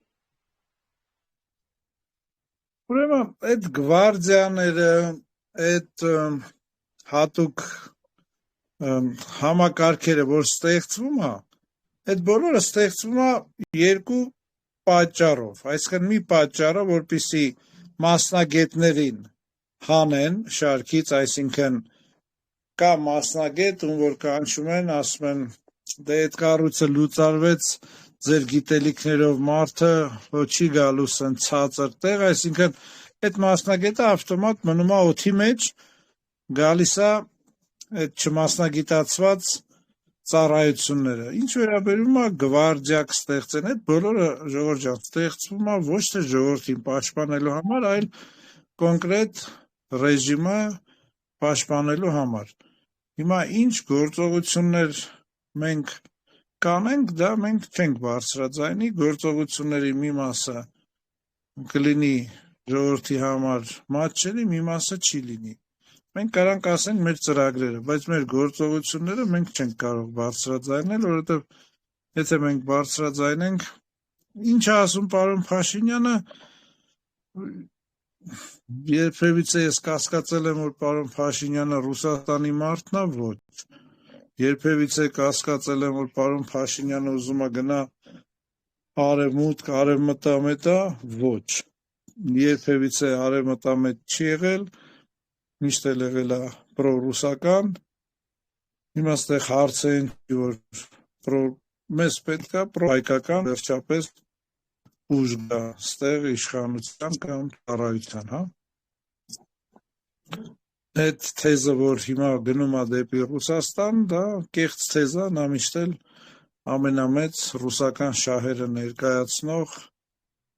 ղեկավարն է եղել մեր երկրում։ Ամենամեծը կասեմ։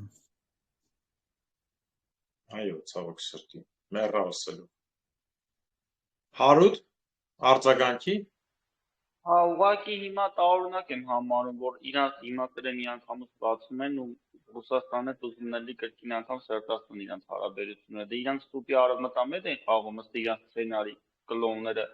Հիմա որ դերակատարում ուզում են փոխել, ինձ այդ է հետաքրքիր, այս ցիրկի դերակատարում ինչ են ուզում փոխել։ Մեկ էլ այն անհանգստացում են իրավիճակը, դրանք ուժով ուզում են այդ իշխանությունը երկարաձգեն կամ իրանք ուզած մարդուն բերել են ուժով։ Ամբողջ խնդիրը այդ է։ Դուք ունեք այս մտահոգություն,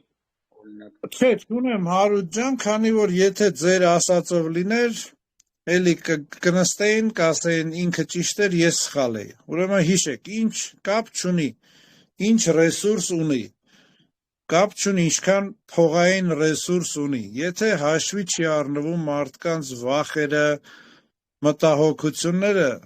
այդ ռեժիմը վրաս փլվում է։ Հիշեք նոյեմբերի 9-ի դեպքը։ Այսինքն այդ իշխանության տրանզիտը, որ ձեր ասածը կոչվում է քաղաքականության մեջ իշխանության տրանզիտ, դրա համար էս կատարվում է սոցհարցումները, ձեզ թվում է թե սոցհարցումները պատահականություն է, ոչ, իրանք իհարկե միշտ էլ ունենալու են ցանկություն, որ այդ իշխանության տրանզիտը կատարեն, բայց չի հաջողվելու։ Եթե ձեր լոգիկայով շարժվենք, որը որ էլի պետական օրակարգ է, ժողովրդին շփոթացնելու համար, իրանք վաղն էլ կգան, կասեն, կբերեն այդ ձեր ասած մարդուն, պարոն Փաշինյանը այդ նույն թևավոր թեզը կասի, ես սխալ է, ինքը ճիշտ էր ու տենց կշարունակվի, բայց չի լինում։ Չի լինում, քանի որ վախենում են։ Վախենում են, որովհետև կարող է նոյեմբերի 9-ի պես դեպք պատահի։ Ես մտահոգություն չունեմ այդ հարցում ընդհանրապես, եթե նրանք կարողանային անեին, կանեին, ոչ ինձ էին հարցնելու, ոչ ձեզ էին հարցնելու, բայց իրանք ընդհանուր պատկերը ձեզանից ու ինձանից լավ գիտեն այդ սոցհարցումներով ու գիտեն, որ եթե այդ հարցը հանգարց այտենց փորձեն լուծել, շատ վատ հետևանքներ է լինելու, իսկ ինչ վերաբերում ուժային տարբերակը, չկա այդքան ուժ, ախր նոյեմբերի 9-ին ուր էին այդ ոստիկանները, այդ 20,000 ոստիկանները, չկա այդ ուժը ժողովրդի դեմ, շատ չնչին ուժ է, ձեզ թվում է, թե էդի ուժ է, բայց չկա, այտենց ուժ գոյություն չունի, ուժը մենակ ժողովրդինն է։ Ես ընդհանրապես մտահոգություններ չունեմ, ես անենց եմ անելու, որ իշխանը հանձնումը մեզ լինի խաղաղ ճանապարհով, ու դա շատ իրագործելի է։ Շատ ձեր ասած դիկտատոր հիմա ոչ Բաշար al-Ասադից մեծ իշխանություն ուներ կամ զորք ուներ, ունի, ոչ Քադաֆիից, ոչ Սադամ Հուսեյնից, բայց էլ չասեմ աֆրիկական այդ բռնապետները, որ նշեցի Արաբ Մոյ կամ իդիոմին կամ տարբեր։ Բոլորն էլ այդ իլյուզիայով հասկանում եք, բռնապետների թույլ մասը, ամենամեծ մասը, հենց թույլ մասը հենց այդ է, որ ներքևի օղակը, քանի որ իշխանությունը բաշխված է մի հոգու ձեռքին, ներքևի օղակը վախենում է ճիշտը զեկուցի վերև, ու վերևը միշտ սխալ որոշումներ է կայացնում, այսինքն ամբողջ որոշումները մեկ հոգու ձեռքում է, ու այդ ներքևի օղակն է վախենալով այդ աթոռ կորցնելուց կլինի, փող կորցնելուց կլինի, այդ 10-20 հոգին, որ իրան շրջապատում են, իրանք անընդհատ սխալ ինֆորմացիա են վերև տալիս ու ընդեղ էլ սխալ որոշումներ է կայացում, դրա համար էլ այտենց հեշտ բռնապետությունները փլվում են, հավատացեք, անձամբ մասնակցել եմ մի քանի բռնապետությունների փլուզմանը, Կենյան ներգրաված, ու դա շատ հեշտ է կատարվում։ Իսկ այդ որ դժվար է չեն գնալու, դա պետական օրակարգա ժողովրդի մեջ մտցնում են, կեղծ շարժումներն է ստեղծում են, որ չստացվեց, որ ցույց տան իրանց ուժը ու ժողովրդին հիասթափեցնեն։ Բագրատը օրինակ, կեղծ 120,000 հավաքեց, թուրքերը գրեցին, արտաքին բռնել տվեց, եւ սենց շարունակեց, փաստորեն քանի հոգու թեփ կտրեց, մարդկանց բռնել տվեց, ասես կներեք ժողովուրդ ջան, էլեկտրոն։ Դրա համար այսօր 8-ից ավելի մարդ չի հավաքում։ Ում էլ հավաքելա նրանց չի բռնել, այսօր ասի, բա ինչի՞ չբռնի, մնացածին, որ այսօր հաղորդման ասել եմ, քաղաքական խորհրդի անդամին, կոնկրետ բևեռին, կոնկրետ դաշնակներին, կոնկրետ բգոյին, վերջապես ինքն է սկսենք ներգոռում, սպանեք, ջարդեք, ժողովաներին, ոստիկան եւ այլն, չէ։ Կլաս ձևա, պետական օրակարգ ներկայացնող մասսան միշտ է լինում այդ տեսքով։ Մանավանդ իրատված ինֆորմացիան, Ձիտյան Մարոշն է, Женщинам цветы, արտակը 5 երեխա ունի, 5, չմոռանաք, սրան եք բռնում, էնի 8, նրան էլ եք բռնում, բայց արտակին եք բռնում, 5, չխառնեք ասма, էլի եմ կրկնում, 5, դեմ այդ կագեբեին արա խոդու դեբիլ չես, 8, 5, հասկացար 5 ես դնում, դե 8 չկա էլի, հոյակապ, ամենա էժան իշմարները աշխարհի էլի, ես մի անգամ մենք ջայր ժամանակ վախտենք ունեցել մատ հատուկ ծառայության կրկնակի ագենտ միամիտ բռնելու, ես այդ շատ չեմ պատմելու ոնց է եղել,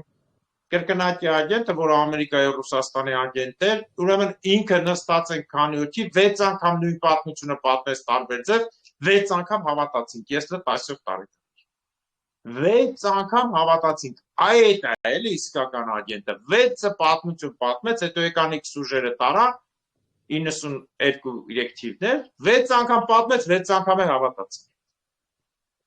Այդ էր, թե չսրանց պես չէ, 8 հատուկ կարևոր տղա է սրան կբռնես, կամերան պայիր, ուղիղ մատոր տավայ, ռեկը տվեք, որ չկործնենք, շնորհակալություն, շարունակում ենք, ով է հարց տալիս։ Թույլ կտակ։ Անպայման, իհարկե, խնդրեմ։ Գագիկ ջան, միջև հարցը մի հատ էլի Հելմտի խնդրեմ, լղոզում Էլի այ մարդ, որ մարդիկ գրում են իմ մոտ խզվում է, սպասեք։ Հարցեր են ուզում տան, հիմա ով է ուզում տան, Նարինե, Հիլսը, Նարինե դու ես, թե Անահիտ, էլի դու։ Կզիչեմ Նարինեն, հետո ես արդեն։ Նարինեն, Ելենան ու բանը դու, որ երկու անգամ չլինի։ Նարինեն ա գրել, խնդրեմ, հարց Ելենա ու դու նորից, Անահիտ։ Այո, ես աղջիկներից հետո։ Հա, խնդրեմ, տվեք։ Նարինե խնդրեմ, Անահիտ խնդրեմ։ Նարինեն չկա մեր Նարինեն։ Նարինեն, այո, Նարինե Հիլս, Ամերիկայից։ Լավ, եթե չի լինում, Ելենա դու տուր, մինչև Նարինեն գա, հետո Անահիտը կտա։ Ելենա, խնդրեմ։ Բարև ձեզ։ Բարև ձեզ, բարձր Ելենա, ձայնդ չի լսվում։ Կարելի է բլից հարցեր տամ, արագ պատասխանեք, պարոն Սարգսյան, որ շատ երկար ժամանակ չլինի։ Մենակ մի քիչ բարձր, ձայնը շատ վատ է լսվում։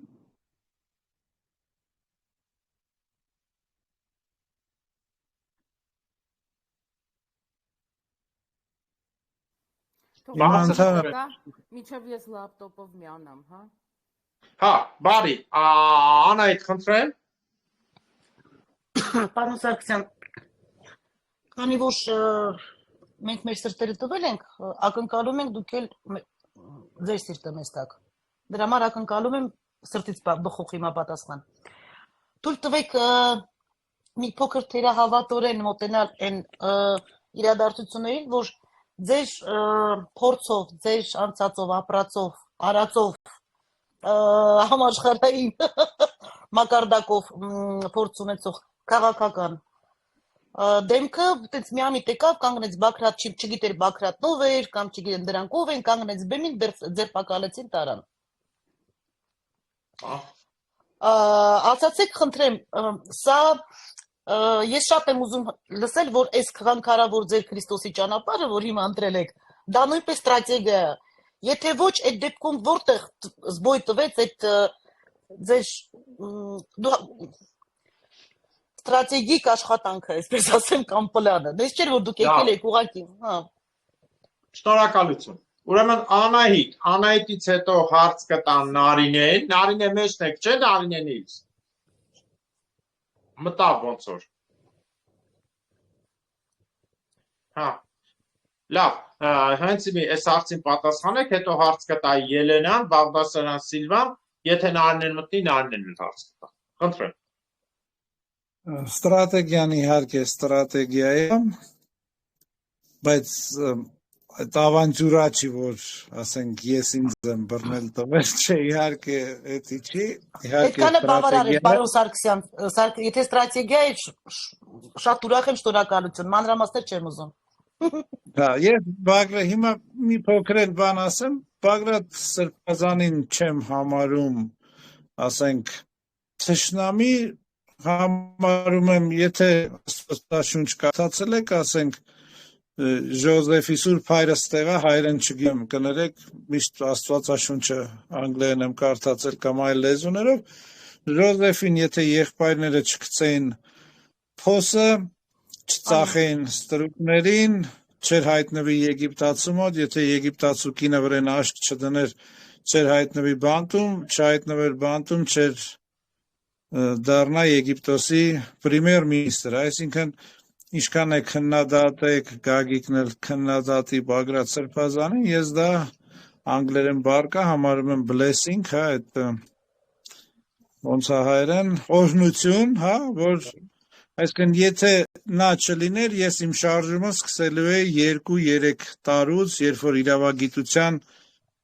իմ ֆակուլտետը ավարտեի, որը որ հիմա ստանում եմ երկրորդ կրթությունս, բայց աստծո ճանապարհները ուրիշ է, պետքա լիներ, ինչը որ եղավ, միացել եմ իհարկե ստրատեգիա եղել։ Շնորհակալություն։ Խնդրեմ, հաջորդը Ելենա մեջն ես, կարող ես հարց տալ, Սիլվա սպասի, Սիլվա հաջորդը դու ես եւ սպասենք Նելի մտնի։ Նարինե Հիլսը։ Լսվում է։ Այո։ Պարոն Սարգսյան, 1-2 բառ եք ասում, ինձ բավական է։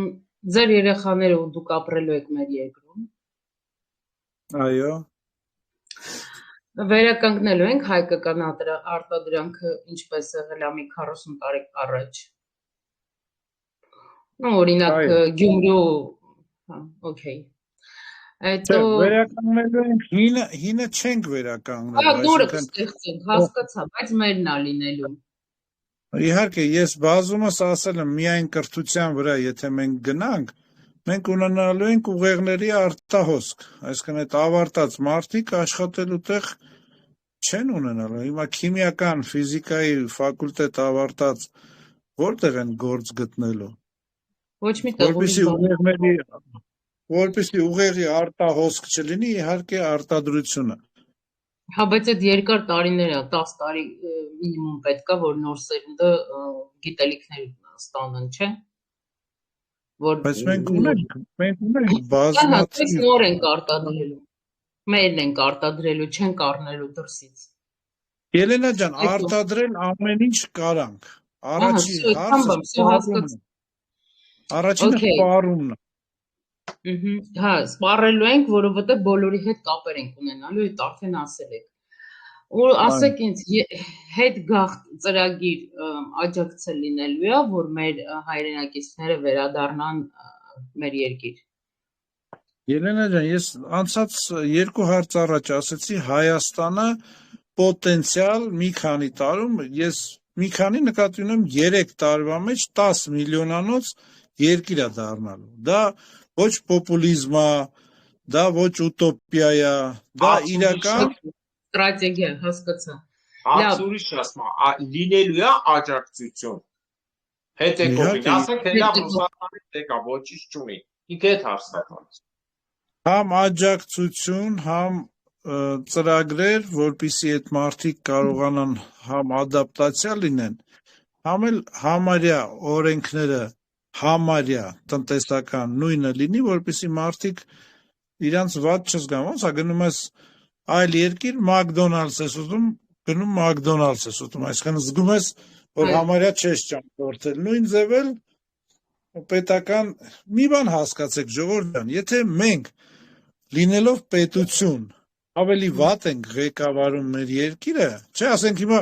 ինձ շատ են հարց տալիս, կներես Ելենա ջան, մի քիչ շեղվեմ տարազներից, Գագիկ ջան, չէ։ Ասում են այդ տարազները ոնց է ստիպելու, չնայած ասել եմ, որ դրամական խրախուսանքով։ Ժողովուրդ ջան, եթե պետությունը դրամական խրախուսանքով էլ չի կարողանալու, եկեք երկիրը տանք Մուկեշ Ամբանիին, ամբողջ աշխարհին 6 ամիս իր երեխու հարսանիքին հնդկական տարազ էր հագցրել, եթե այդ մարդը ավելի լավ է կառավարելու, չէ, եկեք երկիրը տանք Մուկեշ Ամբանիին, այսինքն եթե մենք այդքան տկար ենք,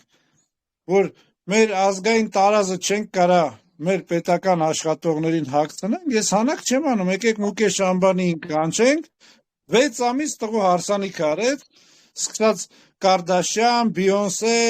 քաղաքական գործիչներին, բոլորին տղա աղջիկ հագցրել էր հնդկական շորեր։ Ուրեմն այդ մարդը մեզնից լավ կկառավարի։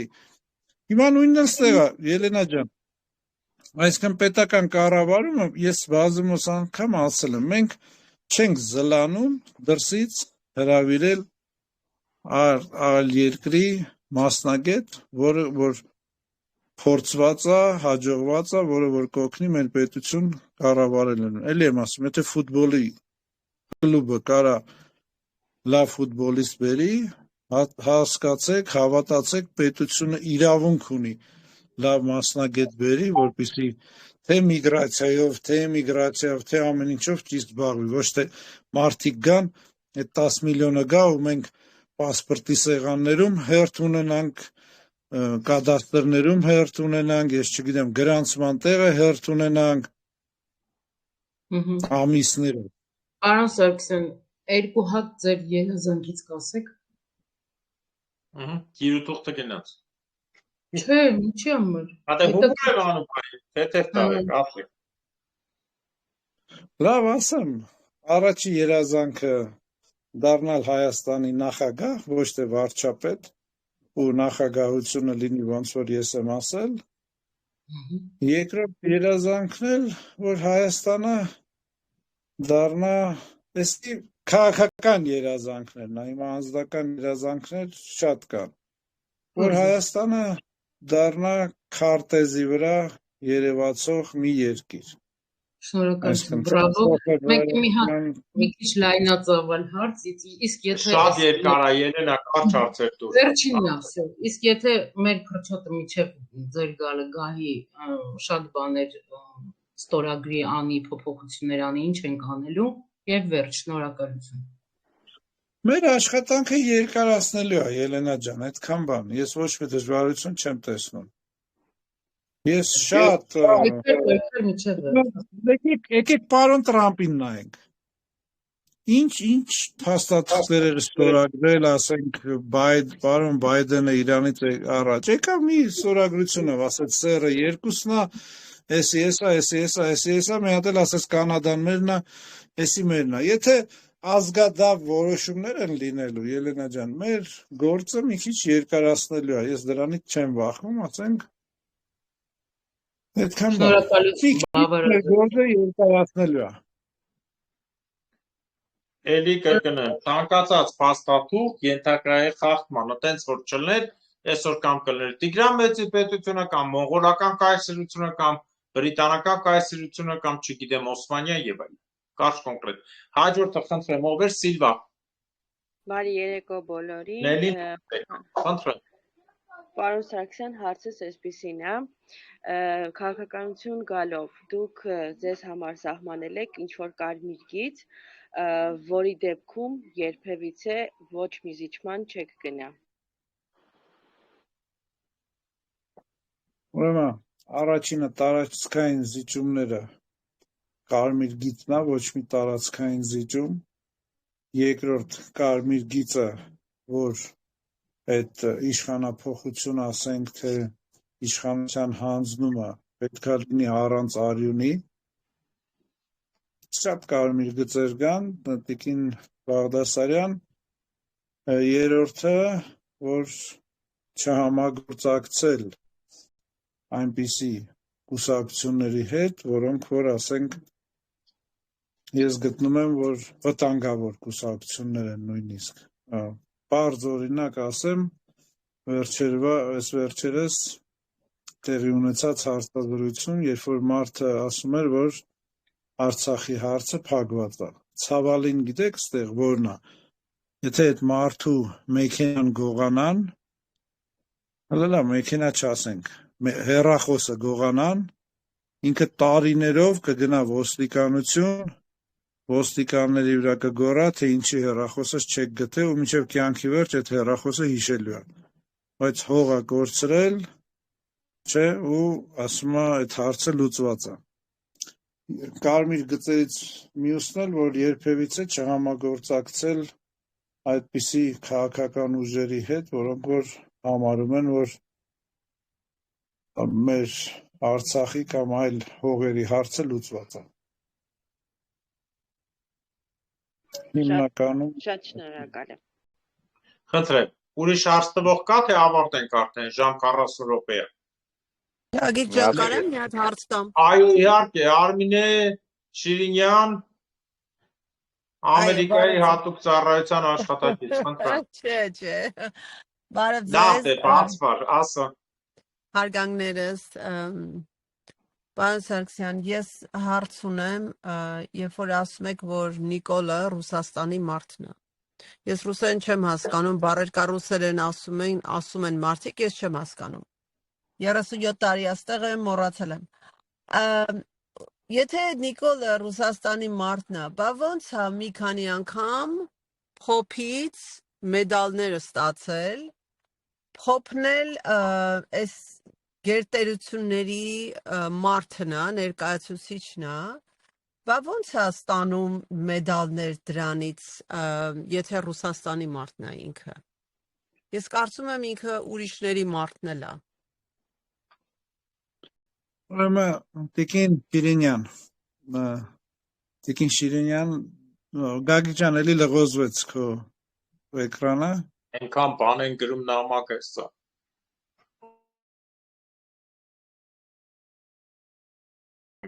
Խնդրեմ։ Տիկին Շիրինյան, դուք եք չէ, կորուստ ունեցել ես վերջերս, իշխանություն, ես կավակցել եմ ձեզ,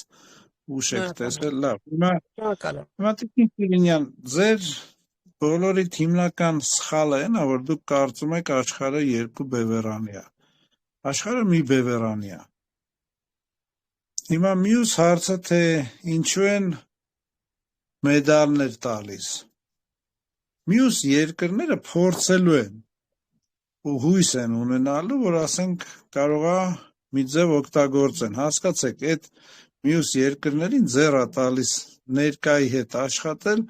քան փոփոխություններ լինի, էս լինի։ Նամանավանդ երբ որ երկրի ղեկավարը իրանից սուբյեկտ չի ներկայացնում, այտենց մարդը ուրիշ երկրներին շատ ձեռնատու է, քանի որ սուբյեկտի հետ պետք է հաշվի նստեն։ Հիմա ինչ վերաբերում է գանք այդ արևմուտքի թեզին, այդ իրանց հույսին, որ միջանցք կբացվի։ Դա ուրեմն երազանք է, դա Ռուսաստանի արդեն գոյատևման հարցն է, որ եթե այդ միջանցքը բացվի արևմուտքի բանաձևով, այնտեղ 5700 կիլոմետրանոց Միջին Ասիայի սահմանը չի լինի հսկել, ու իրանք փորձելու են, ասենք, մեդալ կտան, գրանտ կտան, կապ չունի։ Դրանք ոչ մի բան, ասենք, պարոն Փաշինյանին չի սարքում արևմուտքի մարդ։ Դուք նայեք իրողությանը, ինչ է կատարվում։ Մի քայլ, եթե Տիկին Շիրինյան դուք նկարագրեք, որ ասենք երկրում կատարվում է իդեմ Ռուսաստանի, ես կասեմ լավ։ Հապկի սառեցում, ուրեմն կարդացել եմ ամբողջ հապկի կանոնադրությունը, այնտեղ սառեցման մասին հոդված գոյություն չունի։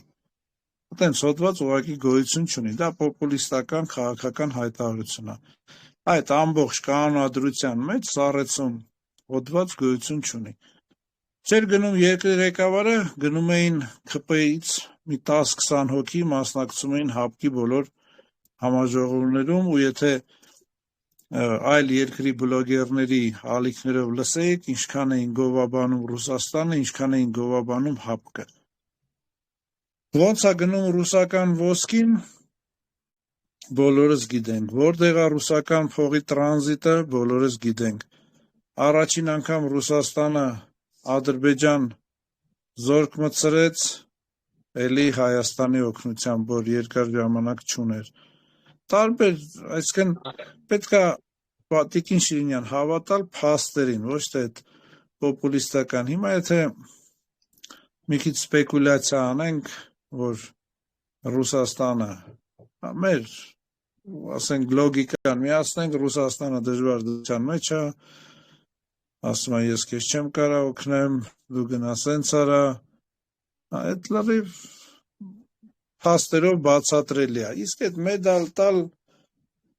ինչքան մեդալ ասեք, իրանք փորձելու են, իրանք մտածելու են, ասում եմ, սուբյեկտ չի մարդը, հեշտ է այտենց մարդու վրա ազդել, բայց իրականում այդքան հեշտ չի։ Քանի որ այդ սուբյեկտ չեղածը ինքը լավ գիտի իրան ով է բերել, ով է նշանակել ու ով կարա հանի։ Անեն չի, որ սուբյեկտն էլ իր մեջ չի մտածելու, ոնց անեմ, մանավանդ որ սենց խորը խրված է այս 44 օրյա պատերազմ, զոհեր, այտենց խորը խրված անեն, չի, որ այդ ոչ սուբյեկտն չի մտածելու, բայց հավատացեք, այդքան հեշտ չի բևեռ փոխել գերպետությունների մեջ։ Ինչ վերաբերում է արտաքին քաղաքականությունը, այս իշխանությունը միակ ճիշտ բանը, որ անում է, դա արտաքին քաղաքականությունն է, ինչքան մենք իրանց քննադատենք, միակ ճիշտ բանը, որ սեն չեզոք մնալ, քայլ կանես դեպի արևելք, ինչ կանի արևմուտքը չգիտես, քայլ կանես դեպի արևմուտք, ինչ կանի Ռուսաստանը չգիտես, բայց իրանք, որ ամեն ինչը կիսատ են անում, այսինքն դու չեզոք քաղաքականություն վարում ես, շատ ճիշտ է, բայց դրա հետ մեկտեղ պետք է հզորանաս։ Այ որ դու չես հզորանում, դա շատ վտանգավոր քայլ է, քանի որ արդեն ուրիշի կոնֆլիկտները հրավիրում ես քո հող։ Նույնիսկ այդ երկրների կոնֆլիկտները կարող է հազարավոր կիլոմետրեր քեզնից հեռու լինեն, քո հետ սահման չունենան, բայց այդ կոնֆլիկտը դու հրավիրես քո հող։ Դա ամենավտանգավորն է։ Հասկանալի, բավարարված է, Կարմինե։ Okay, բավարարված եմ, շատ շնորհակալ եմ։ Այո, it's called reverse psychology. It's called reverse psychology. Մի բան են անում, որ հասկացա։ Exactly reverse psychology. Նոցոր վայ Բերբերյանի հաղորդմանը նկես անգլերեն։ Հաջորդը ունեք հարց, եթե չէ, շնորհակալություն հայտնենք Սարգսյան Արտակին, Արթուր հարցունակ։ Ովքեր, Գևորգ, բանը, խնդրում եմ կարճ տվեք 2 ժամ հասել է։ Ոչինչ, Նելին հասցնի, Նելին Նիվարկյան, Նելին մտել է մեջը։ Ներողություն, Նարինե Հիլս, խնդրեմ հարցրեք։ Երկար ենք սպասի, առաջինը Նարինեն էր գրել։ Նարինե, խնդրեմ։ Նիվարկյան։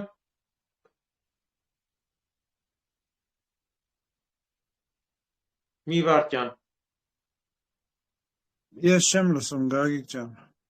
Հա, չի լսվում, նայնին գրեցի մտեք հարցրեք, ասма չհասցրեցի, ինչին չհասցրեցիք, չգիտեմ։ Սպասում ենք, լավ, հերթով տվեք, Գևորգ Պողոսյան Հովանես։ Սկզբում Գևորգ, հետո Պողոսյան Հովանես, խնդրեմ տվեք, մինչև նայնեն մտնի։ Բարի երեկո ձեզ, հարցս Արտակ Սարգսյանն, պարոն Սարգսյան։ Ինչ եք մտածում Երևանի բուսաբանական այգին վերականգնելու համար։ Դստեղ երկրորդ կարծիք չկա, այտենց հարցեր, այսքան ընդեղ ահրելի վնաս է տրված այդ այգուն, ասենք ես, որ հիշում եմ մեր ժամանակ ինչ հիմա մի հատ ավազուտ տափաստան է դարձել, նույնիսկ Google-ով նայում ես տափաստան չորացրած,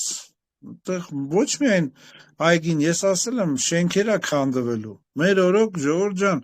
ես տեսել եմ երկրի, ես տեսել եմ Սուլթան Քաբուս Օմանի, ոնց է շենքեր քանդում,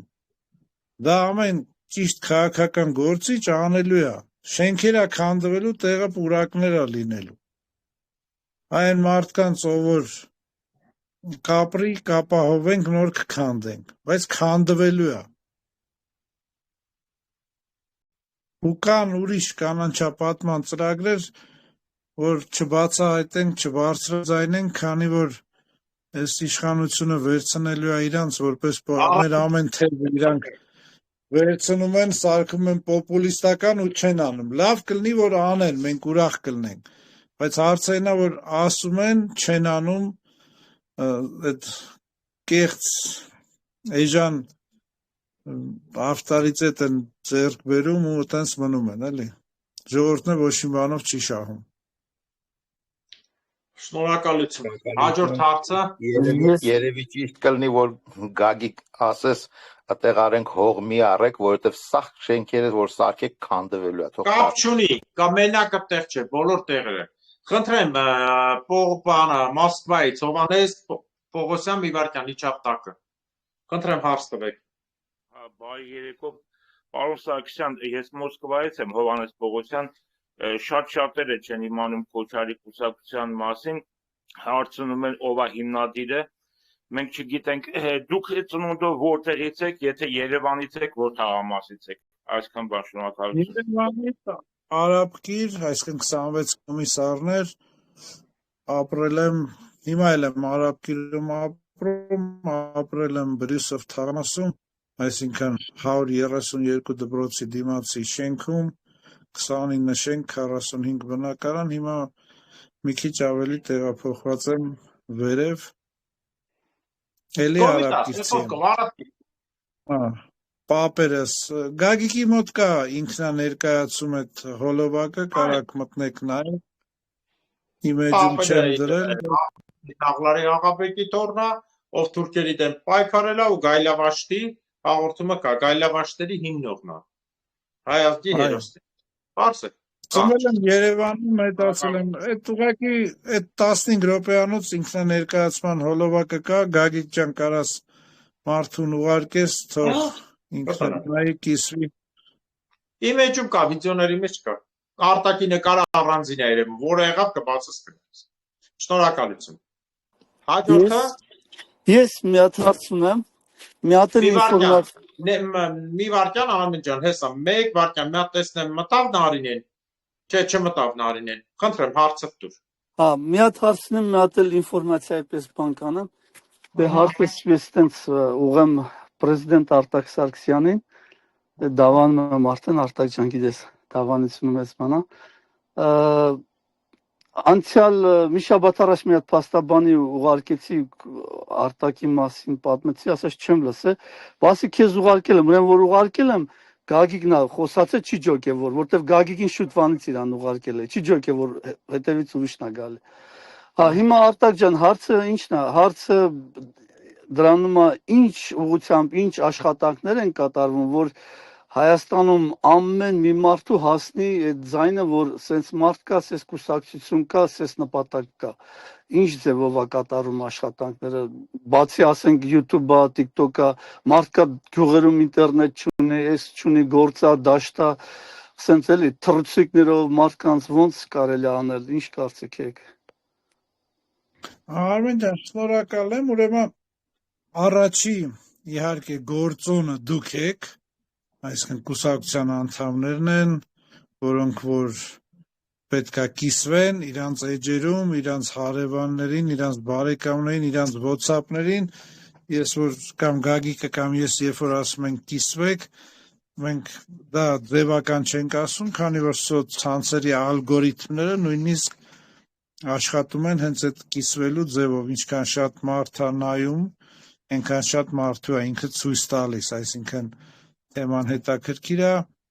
այնքան այդ ռեկ են, հա, ասում սոցցանցերի լեզվով, ինչքան շատ կիսում եք, ինչքան շատ նայում եք, խորությունն է հաշվի առնում, քանի վայրկյան եք նայել կամ քանի րոպե, առաջի գործոնը դուք եք, հիմա մոտիկ համայնքներ այցել կազմակերպում եմ, մոտիկ համայնքներ, որը որ Երևանին մոտիկ է, հեռուն դեռ չեմ կարում կազմակերպեմ, քանի որ կա ժամային սահմանափակում ես բրասլետը ու սարքը վրես է, կգնամ չեմ հասցնի հետ գալ։ Մի քիչ ժողովրդի լեզվով ասած ոտս կապված է, եղբայրներս երկրում չեն, եղբայրներս որ գան երկրում կլինեն, իմ գործը մի քիչ կհեշտանա, այսինքն եղբայրներս կայցելեն այդ հեռու մարզերը, հիմա էլի ակտիվ գործունեություն այդ հարցով չենք կատարում, որպեսզի նոր մեղադրանք չդնեն մեր վրա, ասեն կուսակցության անունից եք խոսում, դեռ պետռեգիստրը չունեք, շարժումի անունից, իհարկե մոտիկ համայնքներում գնում հանդիպում եմ։ Բայց էլի հիմնական գործոնը մարդիկ են, սոցցանցերը ինչքան էլ լավ լինեն, դուք եք մեր անդամները, մեր կուսակցության անդամները, որպեսզի կիսվեն, խոսան, ճանաչելիությունը, մենք մի բան պետք է հասկանանք, ժողովուրդ ջան, ճիշտ է, մոլորությունները շատ է, բայց պետք է տարբերեք ճանաչելիությունն ու հեղինակությունը։ Կան ղեկավարներ, որ ունեն ճանաչելիություն, բայց չունեն հեղինակություն։ Մեր մոտ միգուցե ճանաչելիությունը այդքան շատ չի, բայց դա ժամանակի հարց է։ Նույնիսկ, ասենք, փողոցում, սուպերմարկետում մարդիկ արդեն մոտենում են նկարվել, պարոն Սարգսյան, լսում ենք, սատարում ենք, համակրել չեմ թողում ասեն, այդ բառից վախում ենք, մարդկանց չբռնեն տանեն համակրելու համար։ Ժամանակի հարց է, պրոցես է, որ իրականանում է։ Հիմա մարդիկ կան, որ 5 տարի է, 6 տարի է զբաղվում են այս գործով, ձեռք են բերել մի փոքր ճանաչելիություն մեզնից շատ, բայց չունեն հեղինակություն։ Արմեն ջան, լավ, շնորհակալություն։ Մեր մասը ձեր ձեռնա, ձեր կուսակցության անդամների, մեր սատարողների ձեռքում է, այդ մարզային այցեր բան լրիվ ժամանակին կլինի։ Շատ լավ։ Հիմա մյուս ինֆորմացիայի պես մի բան ասեմ,